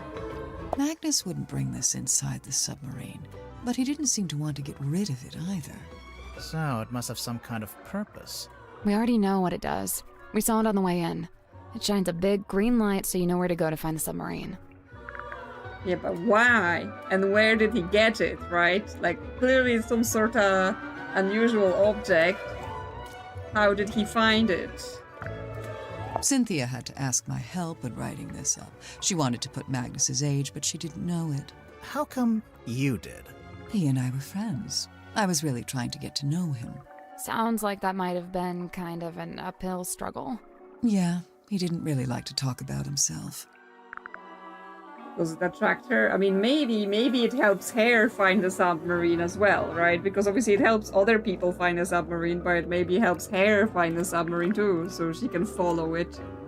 So the main character is inspired by Magnus Mortuga? I think so. But Worman changed his name to Marcus Mordu. Nice. Real subtle. Yes, no one's gonna know. It's not the same person. Okay, we've asked her about all the things here. Tadpole didn't give us the code for the pocketbook. No, I mean, why would she? I don't think she knows what the code is. I noticed. So what now? Maybe someone else will know it. Yeah, I doubt it. How about this? If we ask everyone and nobody knows it, we can break it open. Ooh. I knew that would cheer you up. I do kind of want to see what's on that piece of paper. We can read it just fine. But what if there's something on the back? Yeah, exactly. Need to investigate all the sides of the paper. Huh. So what, you want to break it open? Maybe, yeah. Hey, I don't go around breaking your stuff.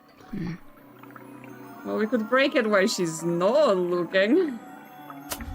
But yes, if we think it's a captain's pocketbook, then if we go into his room, we might be able to find the code, and we have the key now, so that sounds like the next interesting place to visit, right? Visit the locked room first, rather than bothering with the open rooms. Locked. Yeah, but we have the item. We have the eyeball key. So we gotta push it, and then the key comes out, and then we use it. That's the one. Okay, and now we can go in. Snooping in the captain's quarters. But also, if it's the captain's cabin, then shouldn't Cynthia be living here? Also, there is something living in this chest and shining a red light. It's a treasure chest. Someone's peeking out from inside. Hello? Okay, it's not someone. It's a handheld radio. A small handheld radio hidden in the captain's cabin. It seems to be broken. Okay. It's seafoam.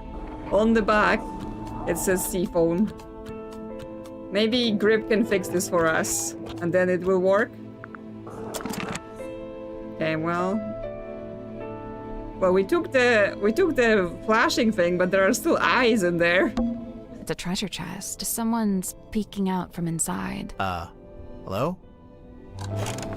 Okay, it just shows us the radio. Okay, maybe the eyes are from the radio as well. Okay, well, we will ask Grip. Also, there are like eyes, so this whole thing looks like it's a giant creature's mouth with eyes on the sides. Is that a bell? I think so. Why is it hanging over the desk? Iron bell. A heavy iron bell hanging over Mortuga's desk in the captain's cabin.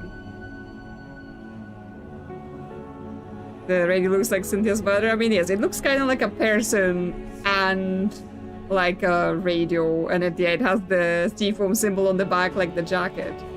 Okay, we get moon and we get cog. And we get like pictures, right? We have like person crawling out from the sea under the moon, hare living under the waves. Yes, and then egg.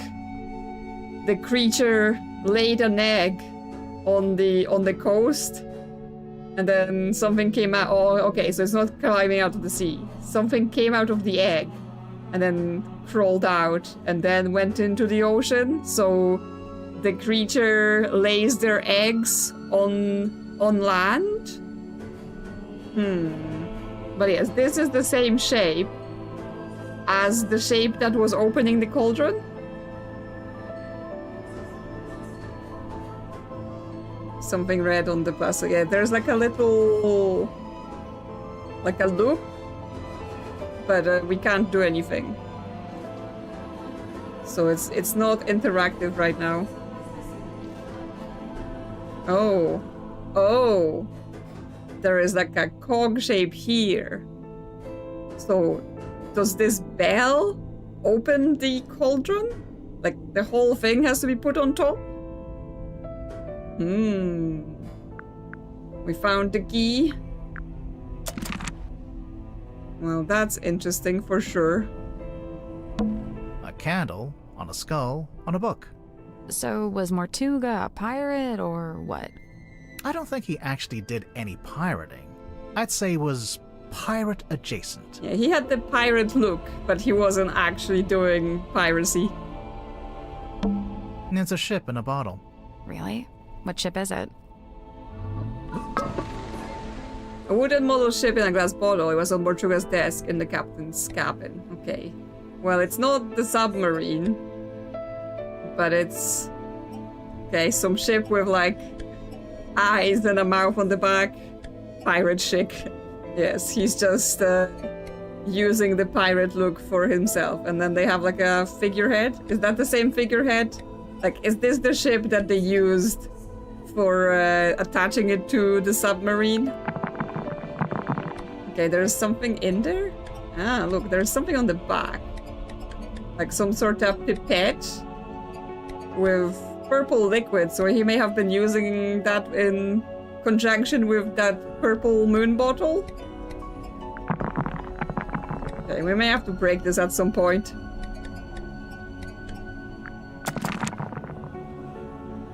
Would you not shake it like that? You're gonna break it. Excuse me?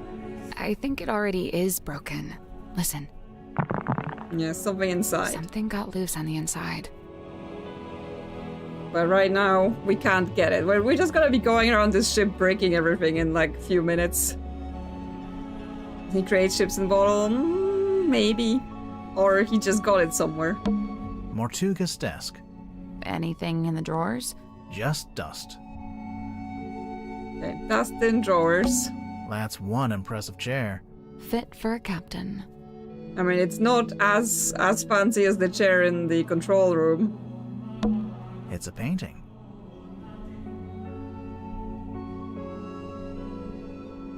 The pipette has the same color as the water. I mean, the pipette also has the same color as the liquid from the broken bottle that was found next to the body.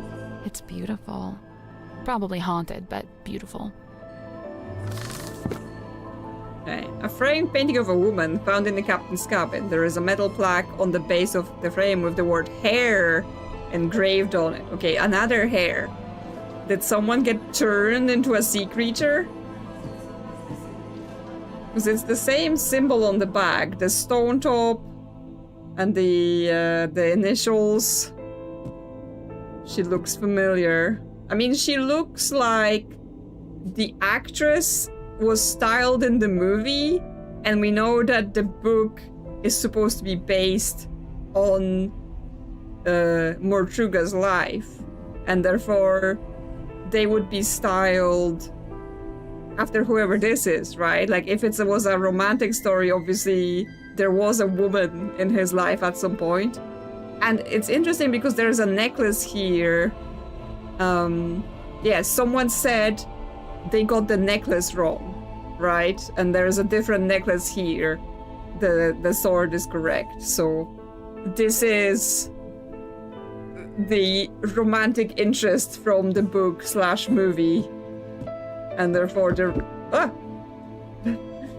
Firefly just jumped on the desk but kind of missed. So bunch of thumping noises. Okay.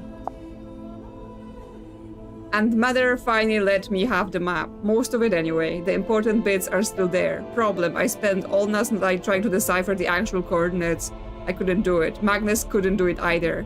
But he said we could pay someone to do it for us. So I've put him in charge of that while I make preparations on the ship.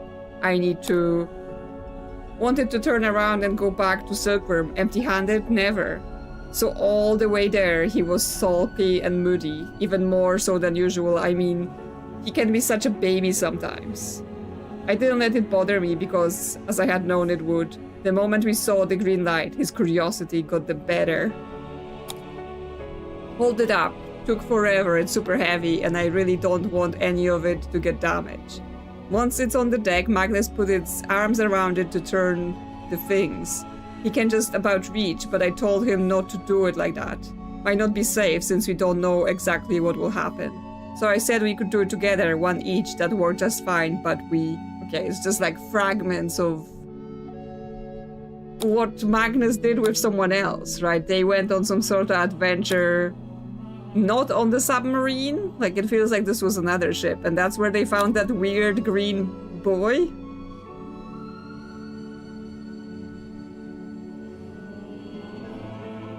You think she's Freya's mother? I mean, that's possible, considering all the connections.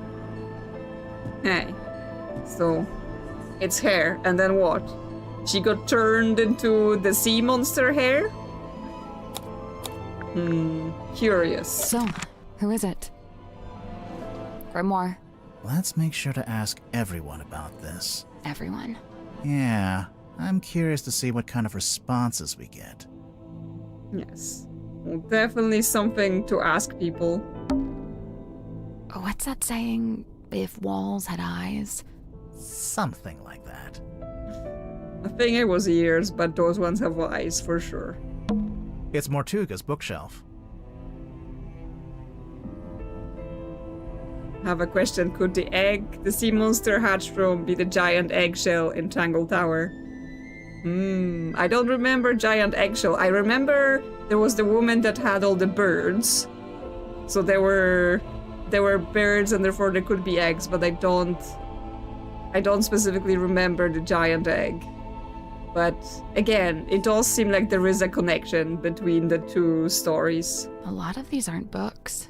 They're scrolls. Scroll shelf. Scroll shelf. It's an old birdcage.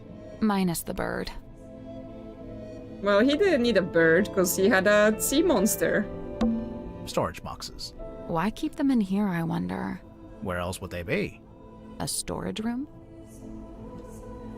Okay, so nothing here that's the code What's for that on the the wall? journal. No idea. It's written in a language I don't recognize.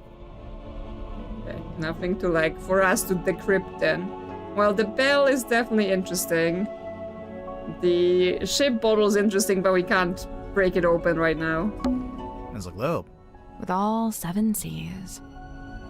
Okay, I guess they want us to go and ask all the people about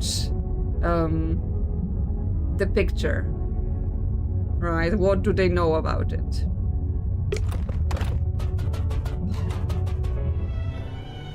Ooh! So, tell us about this. I remember one time I went into Mortuga's cabin and he was standing in front of this painting, and he had his hand held up to it, like he was touching it. Maybe it got knocked and he was straightening it. No, he wasn't touching the frame, he was touching the painting itself. Okay, well, he is within his right to do that. I don't know. Might be worth a second look. Yeah, I was like, was he doing it longingly, trying to remember her, or was it more like there's a secret compartment where that circle is? I know this ship. I used to look out my bedroom window and see it sitting in the harbor. Does it have a name? Something Selena? Precious Selena? What do you know about this bell? That's no bell. It's got a fluted drive tip. A what? For a fluted socket with 6 flutes. Oh, yeah. Like the Cauldron? I agree completely. Cynthia, this radio looks kinda like you. Aw, you really think so? Why did she take that as a compliment? Does it belong to you? Of course, I brought it with me. That's how I first contacted the submarine from the outside. You used the radio to contact Mortuga, and you asked him to let you into the submarine? Yep. Wait, so there's a receiver in the control room? No. Well, kinda. So, you know what? Never mind. How did he receive your radio message if there isn't a receiver?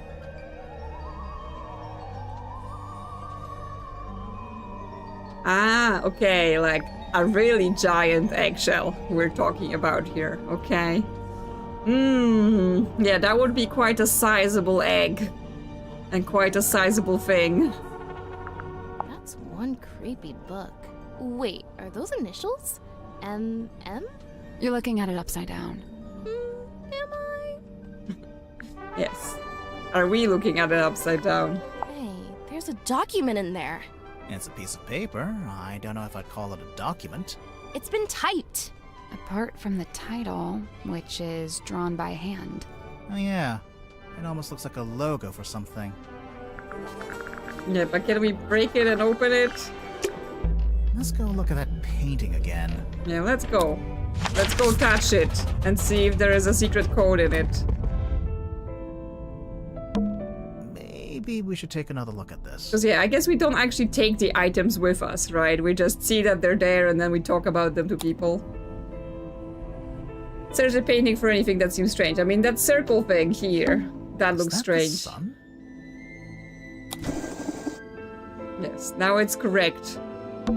The sun was upside down. Do you hear something?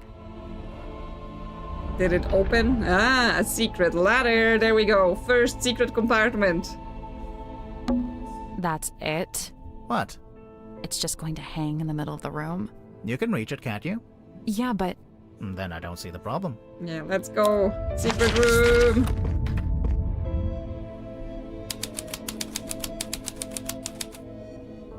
Okay, so he has secret captain's quarters. There's an old curtain hanging up here. Want to take a look behind it? Always. Okay, there's a door. Most of the room is made of wood, but this door is made of thick metal. Okay, so we're probably on that back section of the ship, the one that was attached to the back. There's a seal. Caution. Pressure seal. I mean, that's a good thing, right? Yeah. The submarine must be pressurized on the inside to offset the external water pressure. And what would happen if it had the wrong pressure? The door would burst open? Well, I imagine the glass would break at least. Yeah, you probably don't want this to burst while you're underwater. That would be bad. I can see an old wooden deck. It looks a bit like a pirate ship. Yeah, I bet. Yes, that's the back section. That's from the other ship. Or was a cat on the bed? No, I think that's just like a box. What's that on the bed? Some kind of box. Can you get it open? I mean, am I allowed to break it?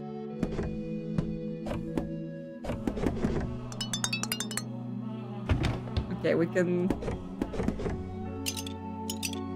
push the different parts as we rotate it, but that means we need to know what the combination of pushing is. Can a wooden room withstand water pressure? Yeah, up to a point. Probably not very deep pressure. Right, like, probably not the same as a properly constructed submarine. There's no way to open it. Seems that way. I mean, I presume there is a way to Well, open it, but That was disappointing. we just have to learn the order of the pushing. Yeah. Yeah, the black box. An old wooden box that won't open. It was laying on the bed in the captain's quarters. Yes, there's something inside. We have many things that have something inside. Where's our crowbar? Oh, chapter 2. The box that would not open. Okay. That has triggered progress. What is that? It's a model town. Yeah, the town that they're all from. A handmade model town found in the captain's quarters. Okay, he liked making models. Seems fluid by the sound of it. Yeah, it could be like a bottle with something in there. Okay, so what we have, it's like a little extendable drawer with the sea. And then like people in the town, the lighthouse, all that kind of stuff. So, is there anything inside of this? Shake, shake, shake. No. Hey, there's a panel at the front. And it slides out. Yeah, it does slide out. I guess that's the ocean. You can put the little model boats on it. Huh. Okay, let's look closer. Ah, swap the positions of the sails, tap on the boats to rotate them. So we have 2 coming out of here. Okay, so we can go and swap them. And we can rotate them. So there are other 2s. We have 2, 2, 2. Then 3. Another 2. 5. 7, 4. Another 5.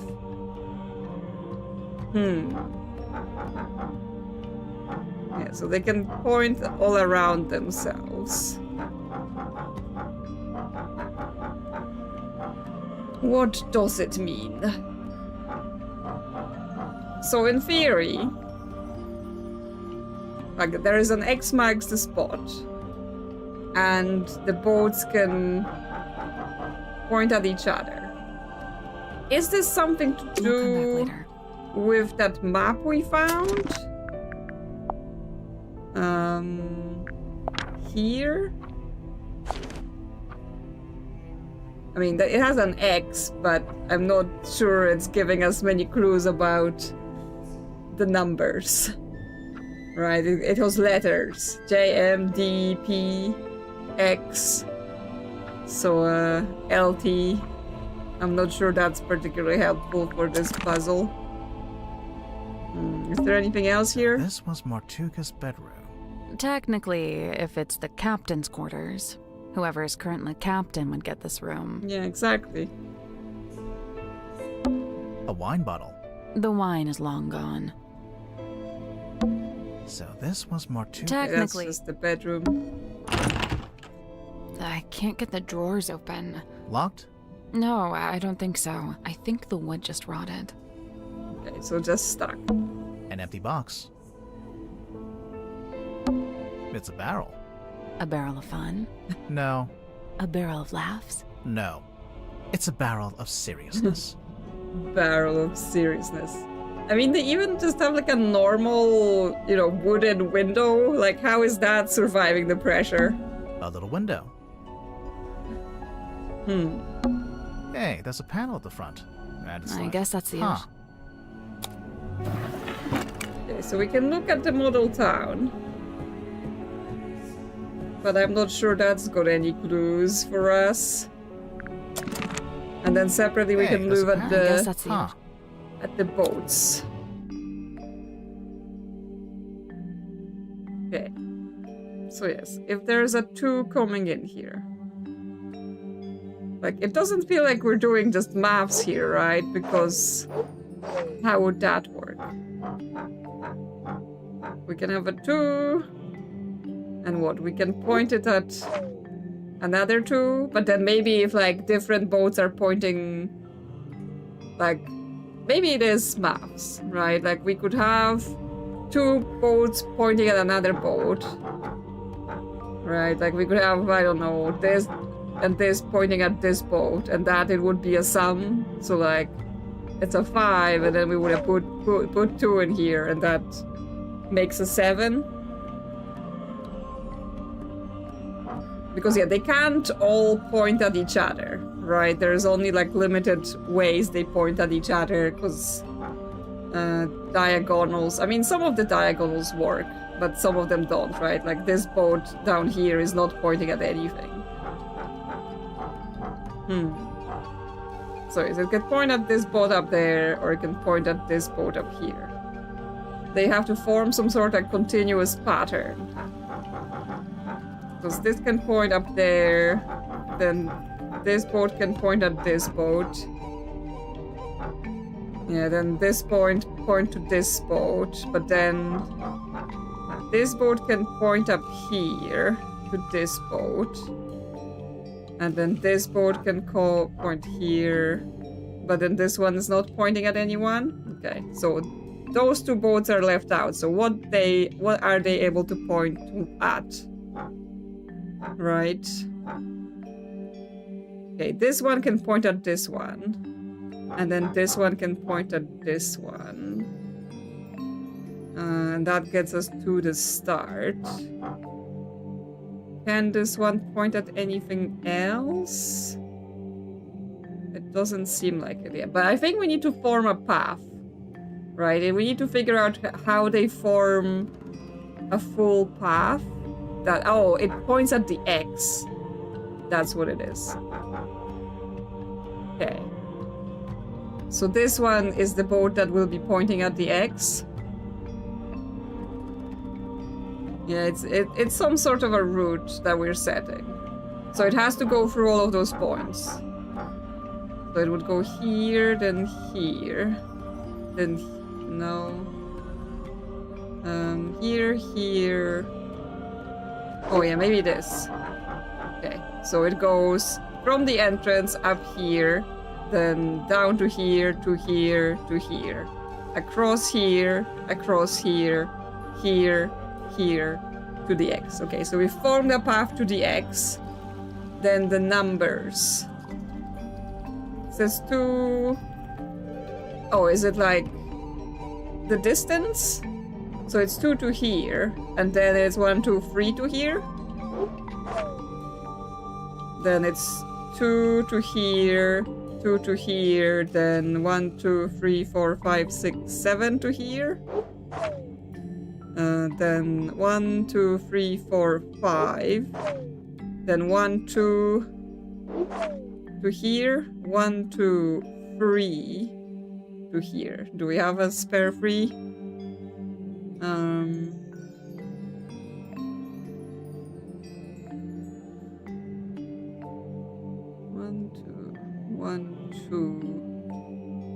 1, 2, 3, 4, 5, 6, 7. 1, 2, 3, 4, 5. 1, 2. 1, 2, 3, 4. 1, 2. 1, 2, 3, 4, 5. Got it. Got it. Okay. Nice work. It. The little lighthouse. It opened up, and there's something in there. Yeah, it was like a two-step thing with the path and then with the steps. Okay, the lighthouse opened up. There was a film reel hidden inside. Okay. Can I take it? No? Okay. Well, I guess if I find someone where to use a film reel, I can take it there. Okay, we now have a scroll bar for our cruise. We've got so many. Okay, so we have to find a pattern for this box that's on the bed from somewhere, right? So this is like the name of the chapter with the box that wouldn't open. I assume that was gonna be a whole thing. Okay, well, still no code for that journal we found. Okay, so now we get a locked room that is actually the outside, but we won't be able to go here until we've surfaced the boat, right? Because there is no way we can go while we're underwater. We can't go outside right now. Yes, we have to make the boat surface. Okay, well, in that case, let's visit one of the new rooms then. Dream chamber. Okay, so this guy here is doing some sort of brain experiments, but he also has those bottles with the various symbols. That guy is staring at us. He sure is. I think we'd better talk to him before we touch any of his stuff. Fine. Okay, we gotta talk to him first, before snooping. Hello, sir? Two strangers, emissaries from the world above. Yeah, hi. I'm Detective Grimoire, and this is Sally. State your business, and speak only the truth. Well, we're here on the request of the captain. Impossible. The captain is dead. Unless you received a missive from beyond the veil. I should have foreseen this, but now that I'm faced with it, it seems inevitable. No, sorry, she meant the new captain. Captain Sifo. Cynthia? She's asked us to investigate the murder of Magnus Mortuga. We have to talk to all the suspects. Speaking of, can I ask your name? Zacharias Zephyr, the Dream Doctor. A dream doctor? I don't think I've met one of those before. That is correct. You have not. I alone hold the title. Because you made it up? That is correct. Okay, so he admits it. Is he missing a hand or does he have a glove? I guess we'll find out when we question him. So, Dr. Zephyr, what does a dream doctor do exactly? He studies the parapsychological qualities of dreams. Parapsychological? Yeah, that's like psychics and telepathy and stuff, isn't it?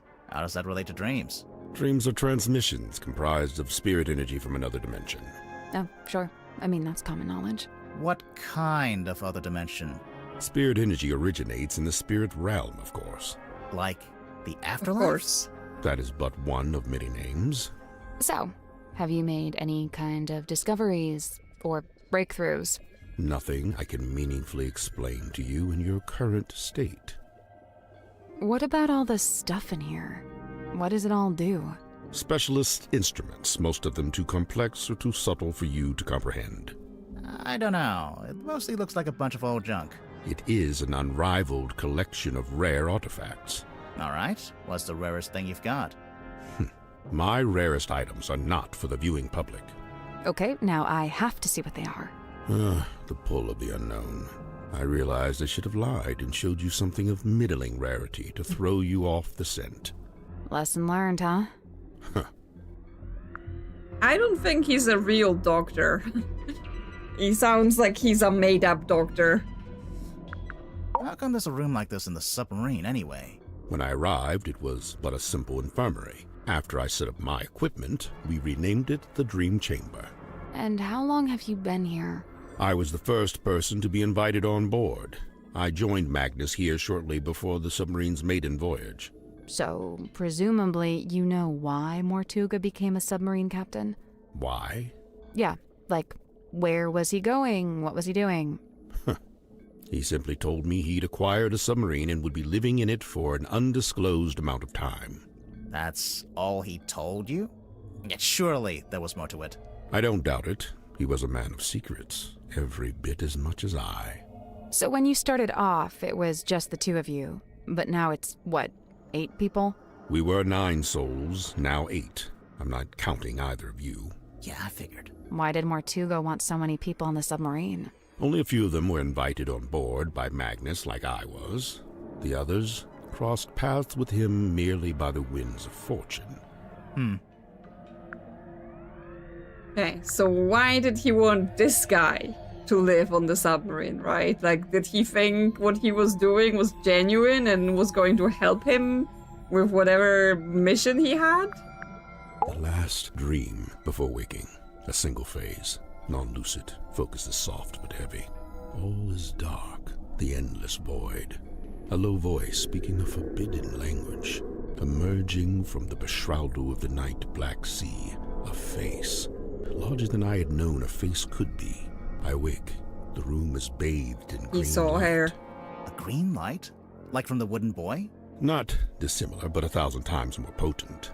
I leave my chambers, heading for the airlock in which I have some business. I meet Cynthia in the parlor as she emerges from the control room. I notice she is clutching the ship's compass. She also appears visibly upset. Like me, Cynthia's on her way to the lowest deck. She departs and I follow behind. I wait as Cynthia converses with Madame Tadpole at the base of the second ladder. Madame Tadpole ascends the ladder. She is moving with haste and purpose. She requests that I go immediately to the storeroom at the end of the corridor. Did you go? As soon as I concluded my business. Which was? Nothing of great import, merely something I needed to collect from the airlock. So you went to the airlock. What? And then you went to the storeroom? I did, right after I stopped off at my chambers. You understand I first needed to return certain items to their designated storage locations, after which I truly did do as Madame Tadpole had requested. I did ultimately regret my dallying. As it transpired, she had wished to inform me of Magnus Mortuga's death, and there his body lay, in the shadow of his stone cauldron, his blood pooling beneath him. A potent unease was already germinating amongst the group. Doubts were beginning to be sown, and fingers were beginning to point. Magnus Mortuga was a man of great will and great strength. It is hard, still, to accept that he has left us. Okay, so he claims that in his dream he saw her face. But yeah, then what were the objects he brought in from the airlock and put away in his room? Very suspicious. It really is fortuitous that Madame Tadpole found her way to the Mortuga submarine. Not only is she unusually well suited to living within the confines of the ocean, but she was also unusually compatible with Magnus Mortuga. As far as I know, the two formed a sincere friendship. Huh. I wonder if she knows any of his secrets. She may just. I mean, I'm to believe Tadpole had taken it upon herself to discover the source of Mortuga's internal anguish. In her words, she wished to understand him so that she could help him. It was in the course of this endeavor that she began scouring the ship for information. On one occasion, I entered the captain's cabin to speak with Magnus, but instead I discovered Tadpole quite alone, trawling through his bookshelf. I asked her what she was looking for. She said she didn't know. yeah, that sounds like she was doing lots of snooping. And she probably knows some secrets she's not willing to share with us. So, Dr. Zephyr, I'm guessing you don't have an actual doctorate. Correct. I walk not the path of formal academic recognition, not for lack of trying, you understand. 8 separate institutions turned me away, asserting that my ideas were, quote, incompatible with our modern world. They forget, of course, that the modern world is a fleeting and ever-changing thing. Indeed, all of history's greatest scientists battled with such short-sighted stubbornness. So, you want to be one of history's greatest scientists and fundamentally change how we view the world? Is that so much to ask? I mean, yeah, it might be. So then how did you end up studying dreams? It was the result of acquiring a particular specimen. It opened up new ways to study the subconscious mind. A specimen? Like what? An animal? Yeah, I'm picturing like a lizard floating in a jar of formaldehyde. Something like that. So, what are you working on now? Here in your dream chamber? I'm studying subconscious spirit transmissions, analyzing their meaning, their intention. Do you need to be in a submarine to do that? Of course not. However, positioning myself here affords me other opportunities. Like what? The possibility of studying the most important specimen of all. If her transmission could be analyzed, interpreted, it would be an unparalleled discovery. Her? She is all that stirs in the minds of men that they shall never know. A being known only as the Mermaid. A person? I've told you all I know. Then apparently you don't know much at all. Correct. He knows about her. He wants to study her. He wants to communicate with her. But yes, he's not a real doctor. How did you meet Mortuga? It was on my first visit to Silkworm many years ago. I was merely passing through, so I stayed at the inn where Magnus was working at the time. So Mortuga was just an innkeeper at this point? Not even. The innkeeper was a woman named Felicia Stonetop. Magnus merely worked under her charge. The two of them split their time between running the inn and running a small sailing ship. Sounds like quite a nice life. He joined us about a week or so after we first left port. He caused problems almost immediately. How come? Don't like him. Godric made some kind of official request, but Magnus had denied it. Their disagreement was something to do with navigation. For my own sake, I stayed out of it. Because he wanted to be a navigator, but I mean, he just asked, right? Like, what kind of stir are we talking about? It is no mark against Cynthia's character. She is a sharp young woman and capable engineer. But I was wholly surprised to learn that she had become captain. Did she never say she wanted to be captain? On the contrary, I was aware she'd held such aspirations, initially. But I was under the impression that her campaign had ended in failure. Meaning? That Miss Seafoam had made her ambitions known to Magnus, but he had shut them down. Yeah, he worked for an innkeeper, then later took over the inn. He worked on a ship, then later captain a sub. He seems to have a habit of moving up in the world, yes. There's definitely, like, the guy had a plan, right? He definitely was looking for something. He was on a trail, and he was working his way up to achieve it, right? So whatever he was doing here with the submarine was part of this plan, and presumably the Cauldron was also part of that plan. He was collecting things needed to get access to whatever was in there, except in the end opening it brought his downfall.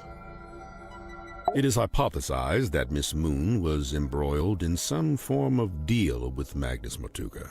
What kind of deal? What would she give him? Money? His heart beat not for money and things. What did it beat for? People. Kinship. So, Mariana gave him a person? Maybe information about a person, or how to find a person.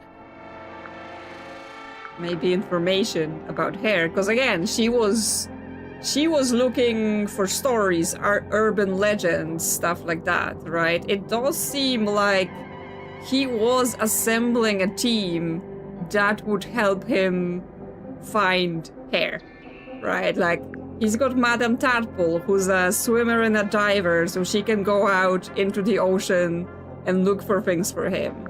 He's got Zephyr, who's like, into the communicating with the spirits and translating signals. And then Godric, he does like mechanical things. He could make some gizmos that would help them track things down. Cynthia, of course, descendant of the person that made the ship and descendant of the person that had contact with the sea serpent. So that would be potentially useful information for him. Mariana, urban legends, storytelling. She knows things. Symmetry, I mean, she's into magic and illusions, so could also be useful to him in some ways. So yes, it seems like while people have been rescued from various situations by him, it seems like maybe he was still like doing this with the purpose of assembling a team. Like, did he use this magic green boy to somehow lure those people onto the boat, right? They weren't just randomly stumbling upon it. He was doing something to bring the people in he wanted to bring in. I first learned about Symmetry from a newspaper article detailing her residency at the Fortuna Hall Theater. On the surface, it was merely a review of a magic show, but I felt something behind it, something of great interest. To me, it spoke of someone with a close connection to the ethereal plane. Taking an excursion from the submarine, I attended the performance. Afterward, I requested an audience with Miss Silkmoth herself, and speaking with her for a scant few minutes, I learned two things. First, and most importantly, my instincts had been correct. She was indeed fascinated with the great unanswered questions of metaphysicality. She held a yearning to understand that which could not ordinarily be understood. A woman after my own heart. What was the other thing? You said you learned two things. That she was thoroughly unhappy with her lot at Fortuna Hall. The theater owner was a heartless woman who, among other indiscretions, did not compensate Symmetry for her work. But she had no family, nor any other connections. She had nowhere else to go. So you invited her to come live on the submarine? To put it simply, Did she bring all her props and stuff with her? everything she could carry. Why? Was she gonna keep working as an illusionist on the submarine? No, Miss Silkmoth would be working with me here in the Dream Chamber. I notice she's not here anymore. Her tenure with me has come to an end. She has moved on to pastures anew. Okay, so they did indeed bring her in here first to work with Zephyr, right? To work on his communicating with the creatures and through the dreams. So a picture is forming in my mind. Know anything about this box? I am unfamiliar with this. Where was it located? It was in the captain's quarters. Ah, then it is no mystery, for I have never set foot in that room. Okay, do you know about this hair? I believe this is a painting of Magnus's old boss and landlord. Is that who she is? Felicia, her name was. And you met her? I laid eyes on her briefly when I first visited Silkworm. What happened to her? I couldn't say. Mortuga never told you? No. Maybe he didn't know either. It's Felicia. But what about hair? I believe this to be a depiction of a being known as the Mermaid. However, I've nothing to compare it with, as it's the only depiction I know of. It doesn't look much like a mermaid. It doesn't look much like anything, really. Except for the fact it's got a face. At least, I think that's a face. Stories alluding to such a being were the reason I traveled to Silkworm in the first place. However, I was disappointed to discover that nobody in town seemed to know what I was talking about. It seems to be a secret held by only a very select few. Yeah, I mean, does the mermaid have a face or does it have a mask? There's the question. Before we left port on the submarine's maiden voyage, Magnus asked a favor of me. He wished for me to venture into the Stonetop Inn, collect this cauldron, and bring it on board. Why couldn't he do it himself? He'd have been strong enough, surely. I'm not sure exactly. I was already preparing to bring a large amount of heavy equipment on board. I suppose Magnus considered it logical to fold the cauldron into that set. Was it shut? And locked? Shut, locked, and covered with the sailcloth. Magnus never told me what he kept inside it, if that's what you're asking. Okay, so the cauldron was in the inn before, right? It wasn't on the ship originally. Magnus already had it, and he was bringing it with him. That's, well, I mean, it's interesting in a way, but obviously we don't know what that means quite yet, right? Why did he have it? Why, like, did he need to take the cauldron into the ocean for a purpose? A bit of light reading, It's a book about a hex. So I see, a charming pulp adventure by the looks of it. Okay, he doesn't really know about the fact that it's based on Magnus. How long has this been chained to the foredeck? Do you know? Since the conception of the submarine, as far as I know. The conception of its current incarnation, I should say. The wider history of the vessel reaches back a good deal further, of course. Yes, okay, so Magnus got it somewhere. So, what about this picture of her? The face from the ether. It must be. What's that? Tell me, where did you find this? It was locked in a safe. Was it now? Would you mind if I took it off your hands? It's not ours to give. No, of course. Okay, so he's interested. He knows about her. He's looking for her. He would gladly know. Like, Cynthia wants nothing to do with it, right? She's scared of it, but he very, very much wants to know about her. Magnus and I installed this in the captain's cabin shortly after we left port for the first time. It is exceptionally heavy. Did Mortuga tell you why he wanted a big iron bell hanging over his desk? He merely said it was an object of great importance and that he'd like to keep it close by. Do you have any idea what it is? He referred to it as a bell, Detective. Yeah, just going by the shape. But it doesn't ring, so we're not sure. You may be more correct than you know. Personally, I believe it is a bell. Not in the musical sense, but rather a diving bell. which is to say it's designed to be lowered to the ocean floor. With a person inside? I doubt it. It's not really big enough. No, it fits the cauldron, right? It fits the cauldron, but again, they're saying it's heavy. So in order for someone to take it from the captain's cabin into the storage room, illusion theater, whatever you want to call it, someone would have to be quite strong, take it out of captain's room, take it to the storage room, open the cauldron, and then carry it back to captain's room and install it on the ceiling before anyone has found the body, right? So that would be quite an operation to do. It seems I'm not the only curiosity collector on board. This book, if it is indeed a book, has clearly got a story to tell. Yeah, but what's the code? It's an incantation sealed in a glass bottle. Traditionally, you might bury such a thing under the floorboards of your house to protect from black magic. What about if you threw it into the ocean? Would that do anything? Likely it would have no effect. The ocean is simply too large to be held to account in this way. Yeah, the ocean is not responsible for what happens to you. But yes, the bottle holds the story of the murder, right? So what were they doing with that? Dr. Zephyr, is this yours? I don't immediately recognize it. You sure? It really looks like something that had belonged to you. Of course, I do concede that I have many similar bottles here in my dream chamber, so it's wholly possible that it originated in my collection. Nice answer. Totally non-committal. Yes, it's like, maybe, maybe not. You can't accuse me of anything. Bottled sunlight. It appears somebody's looking to protect themselves from vampires. There's no vampire on board, is there? Of course not. What about Mortuga? I'll admit, it was a rumor for a time.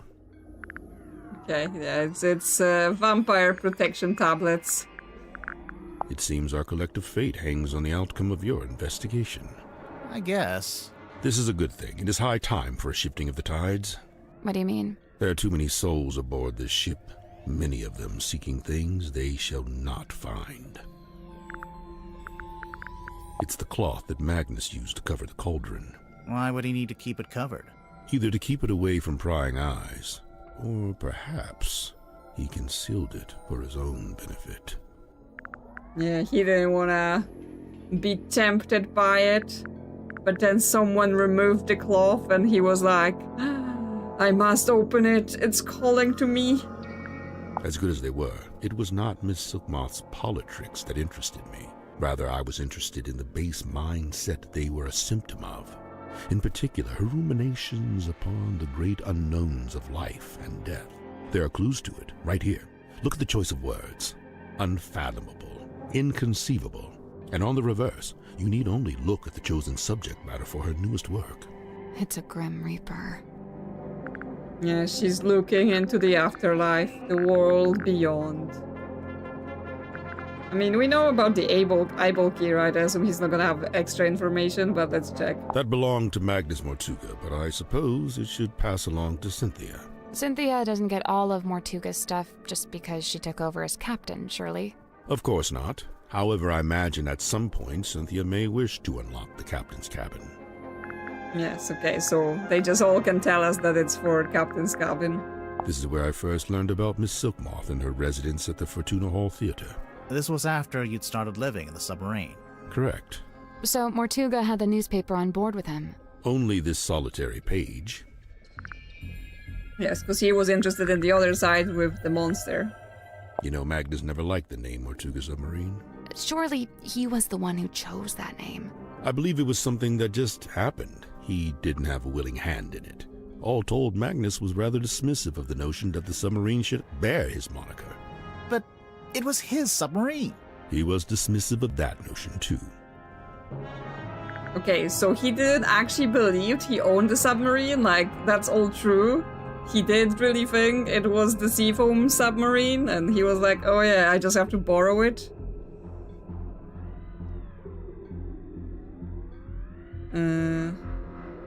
If I'm not mistaken, it aligns exactly with the cauldron, and since the room beneath the cauldron has a vent opening into the room where the cauldron is located, perhaps there's a hatch under the table, and the bell is suspended from a rope or chain that can be extended. Maybe. I mean, it was above the desk, so you'd still need to have some sort of mechanism that either moves the desk, or you would have to move the desk manually and then, yeah, like open the rag and stuff like that, so... Maybe there is some sort of rope pulley system, but it still means that between his body being found, like him dying and his body being found, someone would have had to pull it all away, right? Everything was put away, no one saw the bell over the cauldron. So if it's manually operated, the thing that puts it down, then it would still imply someone covered it up. Unless it's some sort of automatic mechanism that just takes it away and cleans everything up. Has the wheel always looked like that? Like what? With one side broken off and replaced with a different material. It's never been my job to steer the ship, so I've never really taken any notice. He knows nothing about it. Magnus was fairly averse to record keeping. He can't have been that against it if he bothered to write in the captain's log. However, standard protocol would be for the captain to keep a record of every single day, whereas Magnus only filed a handful of these log cards in his entire tenure. Okay, so he was only filing logs when, like, a person arrived or whatever, so he was skipping, who knows, weeks, months at a time of keeping logs. It only mattered to him if people arrived on the ship. It's a fine garment, is it not? Has it been in the control room the whole time? From the moment I first entered the submarine. But it doesn't belong to Mortuga. It does not. No, it belongs to Seafoams. It rather seems that Cynthia is using the contract as a talisman. A talisman? Like, as protection? I did notice she taped it to the back of the chair in the control room, so it's like you can't go in there unless you acknowledge it. Correct. The contract is a shield behind which Cynthia hides. Interesting perspective onto it. Now this is a talisman, surely. On the surface, it appears so. However, in this instance, I think the concept has been inverted. A reverse talisman. Okay, we're not gonna go any deeper into that. This magazine emanates a peculiar energy. Jealousy, frustration, even greed. I mean, we've read it. I think every single of those emotions were apparent in the text. This seems to be a personal item of Cynthia's. As such, it is not my place to make a comment. I stayed at the Stone Top Inn myself. Back then, it was under the care of a woman named Felicia, but it seems to have passed on to Magnus sometime later. I find this strange, for he was not a member of Stone Top's family. Yeah, how did he acquire the inn? It's definitely a mystery. If only it hadn't been torn in two, then I could be sure. Of what? The branch of red coral at the base of the map. I'm wondering if that's the treasure you'd find if you traveled to the X marked in the center. Can we look at the back of the contract? We can. I think we did, but we can do it in a bit. But yes. The red coral, he says that's the treasure you find, so what's the red coral for, right? What's the importance of it? The ship's compass. I witnessed Cynthia carrying this from the control room the night Magnus was murdered. Yeah, I think it broke. She was taking it to get fixed. Odd, it's never broken before. There must be a connection. Yeah, it wasn't broken, right? It was just hair. She made it freak out, but Cynthia just wouldn't have it. She insists it's broken instead. I remember the first time I laid eyes on Godric Grip. He was dragging this through the parlor. Man and basket both soaked to the core, having just been pulled from the ocean. This is after he crashed his hot air balloon. Apparently so. I wonder why he bothered to bring the basket into the submarine. Yeah, maybe he wanted to fix up his balloon and try flying it again. If that was his intention, he showed no signs of acting upon it. And when did the wheel pieces get into the basket, right? That's the thing I want to know. No one is acknowledging it other than, like, Moon talked about the mahogany, but still we didn't make the link between the wheel and the basket. Somebody's been trying to piece together Silkworm's history by the looks of it. Oh, now they we added noticed Mortuga's Freya. on there, but his name's not connected to anyone else. Did he ever talk about his family? or where he came from? He never spoke of his heritage, no. They've just drawn her on there. Did Mortuga make this himself? Of course, much like his model town, it is specific to his life and his memories. So he made the model ship and the model town at around the same time. I believe so. Interesting. Yes, it's like they're connected in some way. Magnus built this himself, from the scant materials we happen to have on board. So he made it while he was living on the submarine? Yes, but I believe it's a vignette of a particular time in his past, back when he was living in Silkworm. But you knew Mortuga back then, didn't you? How come there's not a model of you in there? It's specific to the town and its history. As an outsider, I would have no place in it.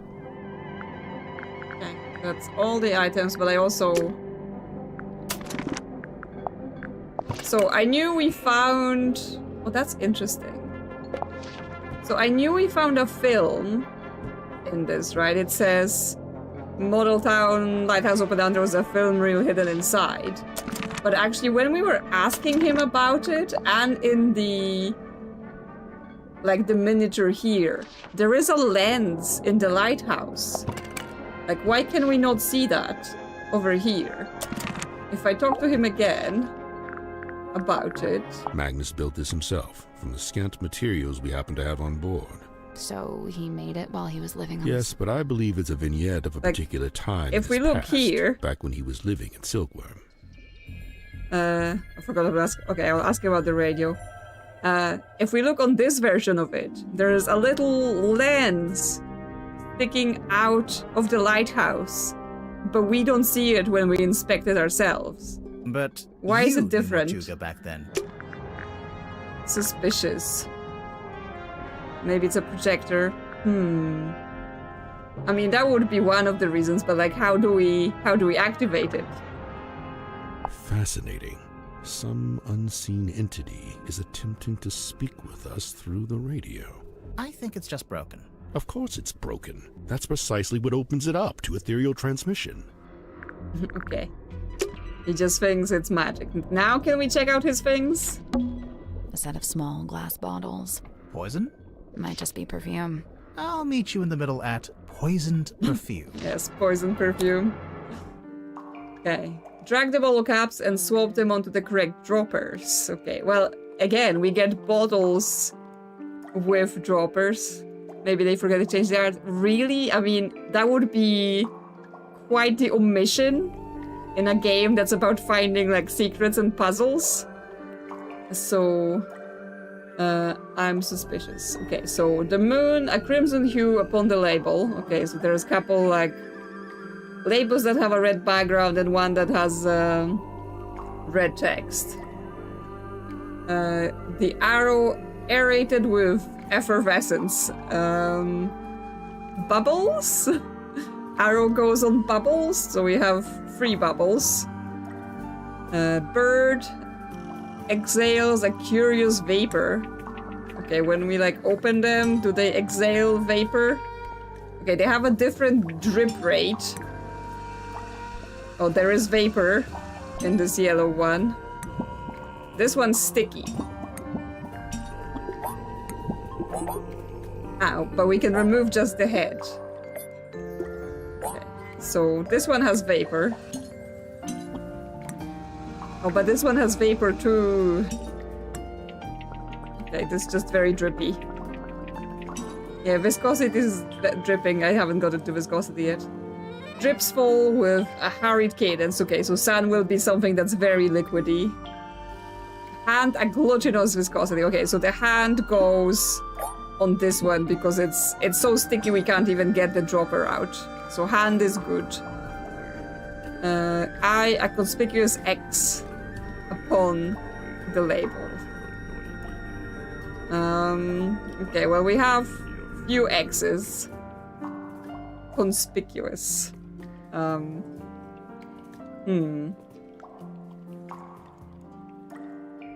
I'm just looking up the exact definition of conspicuous. Clearly visible. Yes, because inconspicuous is like hidden, right?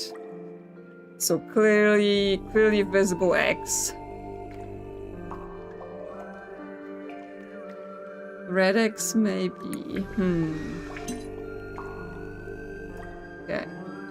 Let me write some notes, because it feels like, you know, they each can kind of fit two things. Yes, so the gluttonous viscosity, we know that it's the hand. The hand is in the correct position, and it takes up the EX label. The arrow, it wants bubbles. So we have bubbles on 1, 3, and 5. So the arrow could be 1, 3, or 5.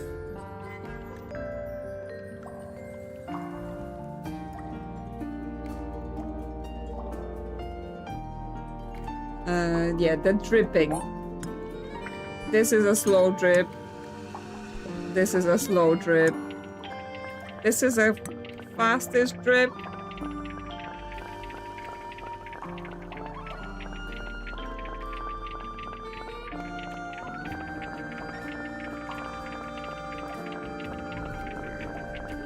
Third one for bubbles. I have third one for bubbles, but yes, fastest drip is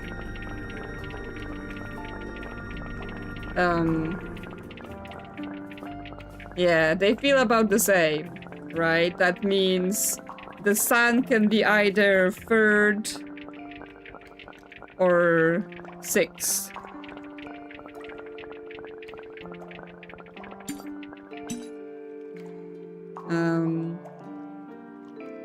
Then the vapors is 2 or 5.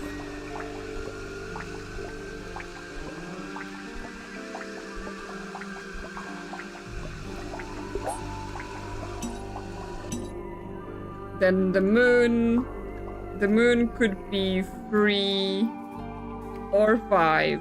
It can't be 4 because 4 is already taken.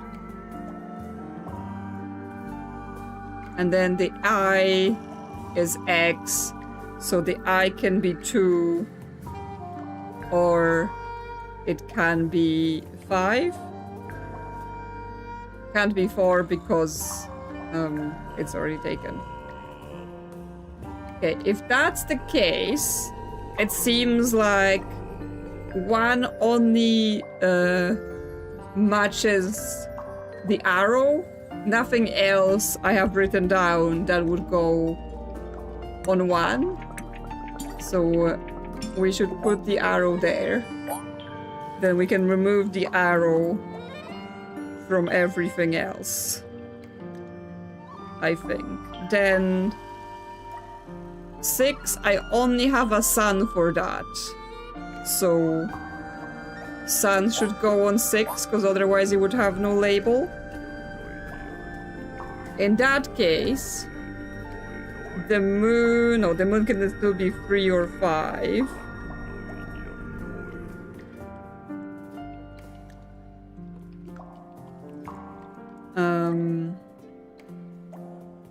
Yes, we're basically boiling it down to like which ones can only be represented by a single thing, and then getting that fulfilled. So in that case, 1, 4, and 6 are now assigned correctly. So we have the moon can be either 3 or 5. Then the bird and the eye can both be either 2 or 5. Like the 5 can basically be everything, I think. Everything we have left, because it can be the bird because it has vapor. And it can be the moon because it has crimson hue upon the label. And it can be the eye because it has an X. Oh, actually, but the moon is only thing left for 3, so the moon is on 3, that's fine. So now we have the bird and the eye left. So Vapor for the bird and conspicuous X upon the label. I mean, they're both kind of fit with that.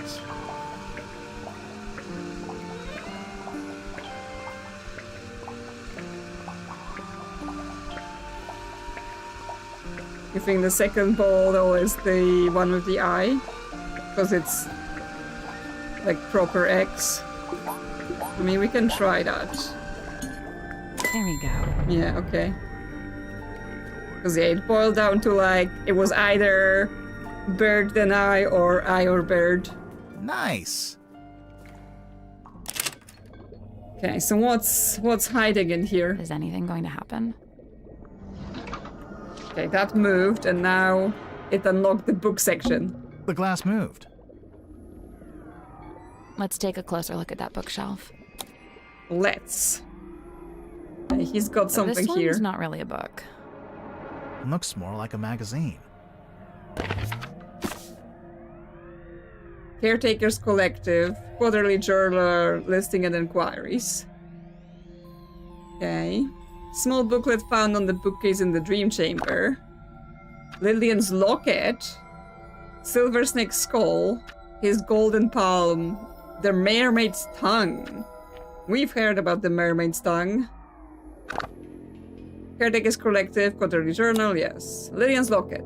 Lillian Lucian was a witch of some infamy before her ultimately end at the hands of a curse. Okay, that aligns with the fact that there is an LL inside of that locket, right? Lillian Lucian would be the name. And that was supposed to belong to Sim's mother. So she was a witch. Her mother was a witch.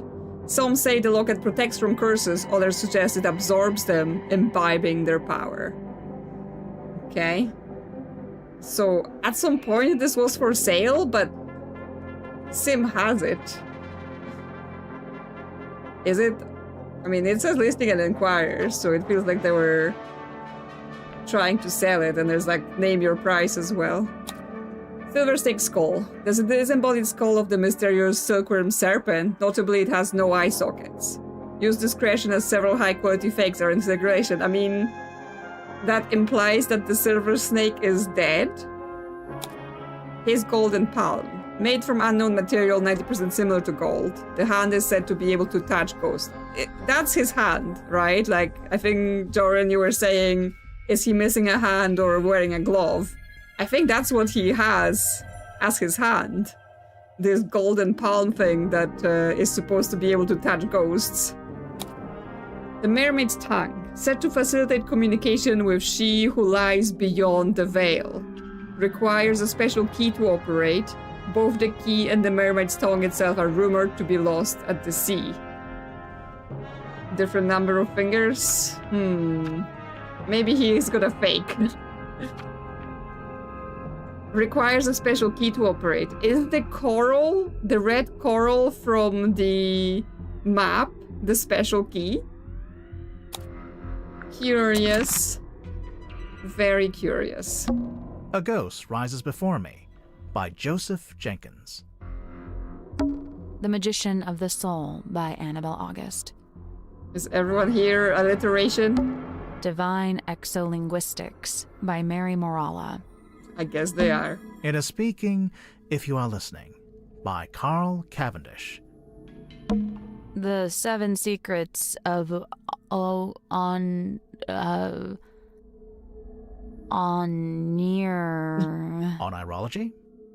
The Seven Secrets of Onirology by Edward Edmonton.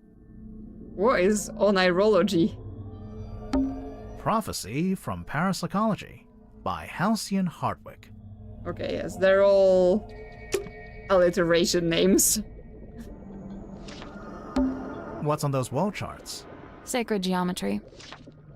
Is that a heavy metal band? The Study of Dreams. Ah. I mean, probably. It's a weird metal helmet. It is the dream helmet. Of course it is. The helmet of my dreams. A peculiar piece of equipment found in Dr. Zephyr's dream chamber. A large brass funnel is attached to the top of a pair of leather goggles. Curiously, the goggles are fully opaque. You can't see anything while you're wearing them. Okay, and there's like some sort of pattern, but it also makes ringing noises. Like it's a bell. And it has the key up front. And yeah, goggles. Well.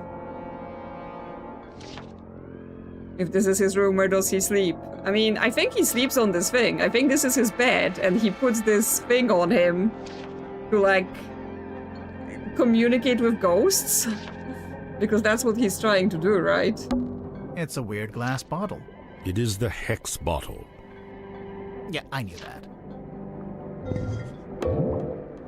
A glass bottle with a strange object floating inside. It was found in the dream chamber. A subtle floral smell is gently emanating from within the bottle. Okay, there is a blob. We can shape the blob. Shake the blob. Hello, blob. How you doing? It also has this sort of bottle top that's a bowl.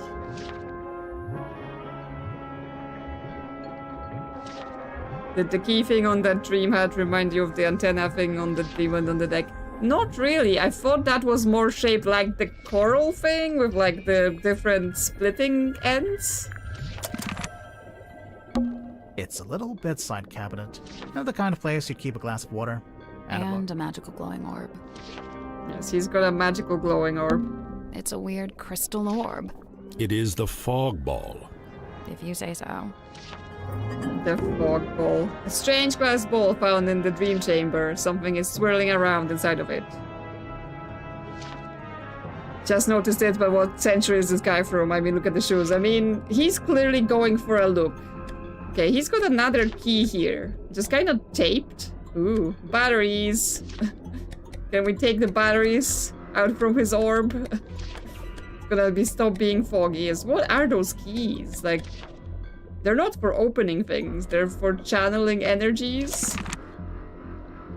Oh yes, it does look... Looks more like an apothecary. It does look like he's kind of from a few centuries back. But then, you know, he's clearly going for a look, right? He's clearly got a style, so I assume he specifically picked those shoes to go with this outfit. The what?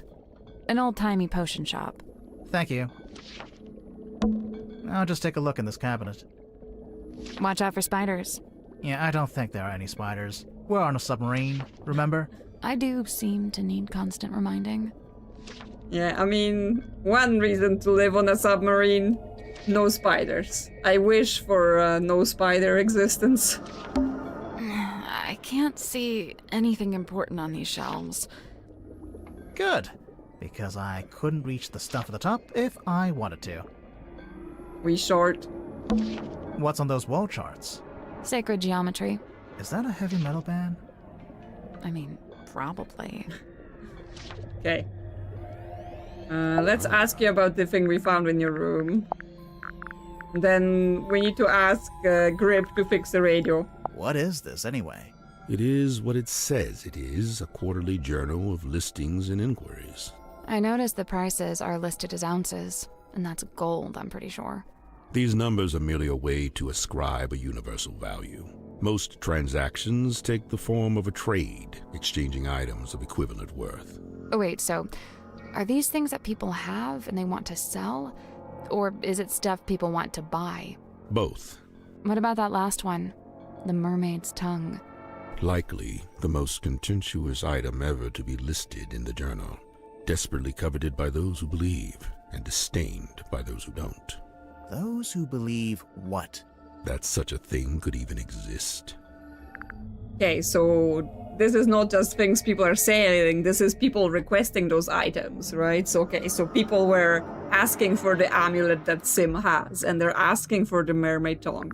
But again, I'm going back to the fact that it was described that Zephyr was carrying some sort of leather bag, which, again, on the 3D model looked kind of like it could be the mermaid's tongue, right? So it's possible they're in possession of it. How come the goggles are blacked out? It is a weighted sleeping mask. To induce REM sleep? Correct. What's REM sleep? That's the kind of sleep where you dream. Aha. So what's the big funnel on top? It is an energy filter. So it filters the dreams as they come out of your head? The opposite. It filters the dreams on their way into your head? Correct. Oh yeah, dreams are transmissions from another dimension. I forgot. But what's the point of filtering them? What does it do? To study the transmission, it is first necessary to change the format of the energy signature. Oh, like when you change a WAV to an MP3. This is a syntax with which I am not familiar. Okay, so yes, he filters the dreams, but he doesn't know file extensions. Yeah, curious, because yeah, if we say the mermaid's tongue was the thing that Tadpole saw on the deck, then did she see like the thing on the head? Was it the coral? If it's the key to the tongue? Curious. Okay, I'll bite. What's a hex bottle? It is a glass container with a hex inside. A hex like a magic spell? I've been forthcoming thus far. Unusually so for a man of my nature. However, certain things I shall be keeping to myself, especially if it has no bearing on your investigation. What if we can prove it's got something to do with the murder? Or the crime scene? Ah, well then you'd have forced my hand, wouldn't you? Okay then. Where do you get this from? It is on loan from Miss Silkmoth. So it's for some kind of magic trick. I thought it was a crystal ball, like a fortune teller would use. Indeed, it is a divining orb, of a sort. However, I am not using it to see into the future, for such a pursuit is not but folly and nonsense. Right, but I'm sure whatever you're using it for is totally rational and sensible. Do not question the orb. I'm always telling him that. Do not question the orb. When, I mean, the orb is using batteries, so I question, you know, how valid it is. You don't need batteries for magic? Oh. Okay. We had our chat with you. He likes to ponder the orb. Okay, can you fix the radio for us? Aha!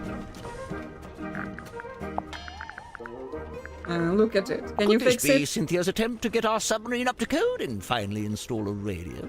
Why doesn't the ship have a radio? 1, Mortuga didn't like to use technology if he could avoid it. And 2, he didn't like to communicate with the outside world if he could avoid it. I'm not sure I agree with that second one. There's no way all these people showed up on the submarine if Mortuga wasn't contacting the outside world. You know, there may be something to that. Okay, so you're not gonna fix it for us. Okay then. We were going to look at the back of the contract. This one, there isn't anything on the back of it, just kind of paper.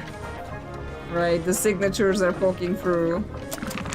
Unless you meant the indies, because we looked at the back of that, right? It had the other note on the back. Yes, dear Magnus, I come to see you before I leave. I'm having the dearest Selena decommission. That's the ship. That's the ship that they used to put it together with the submarine.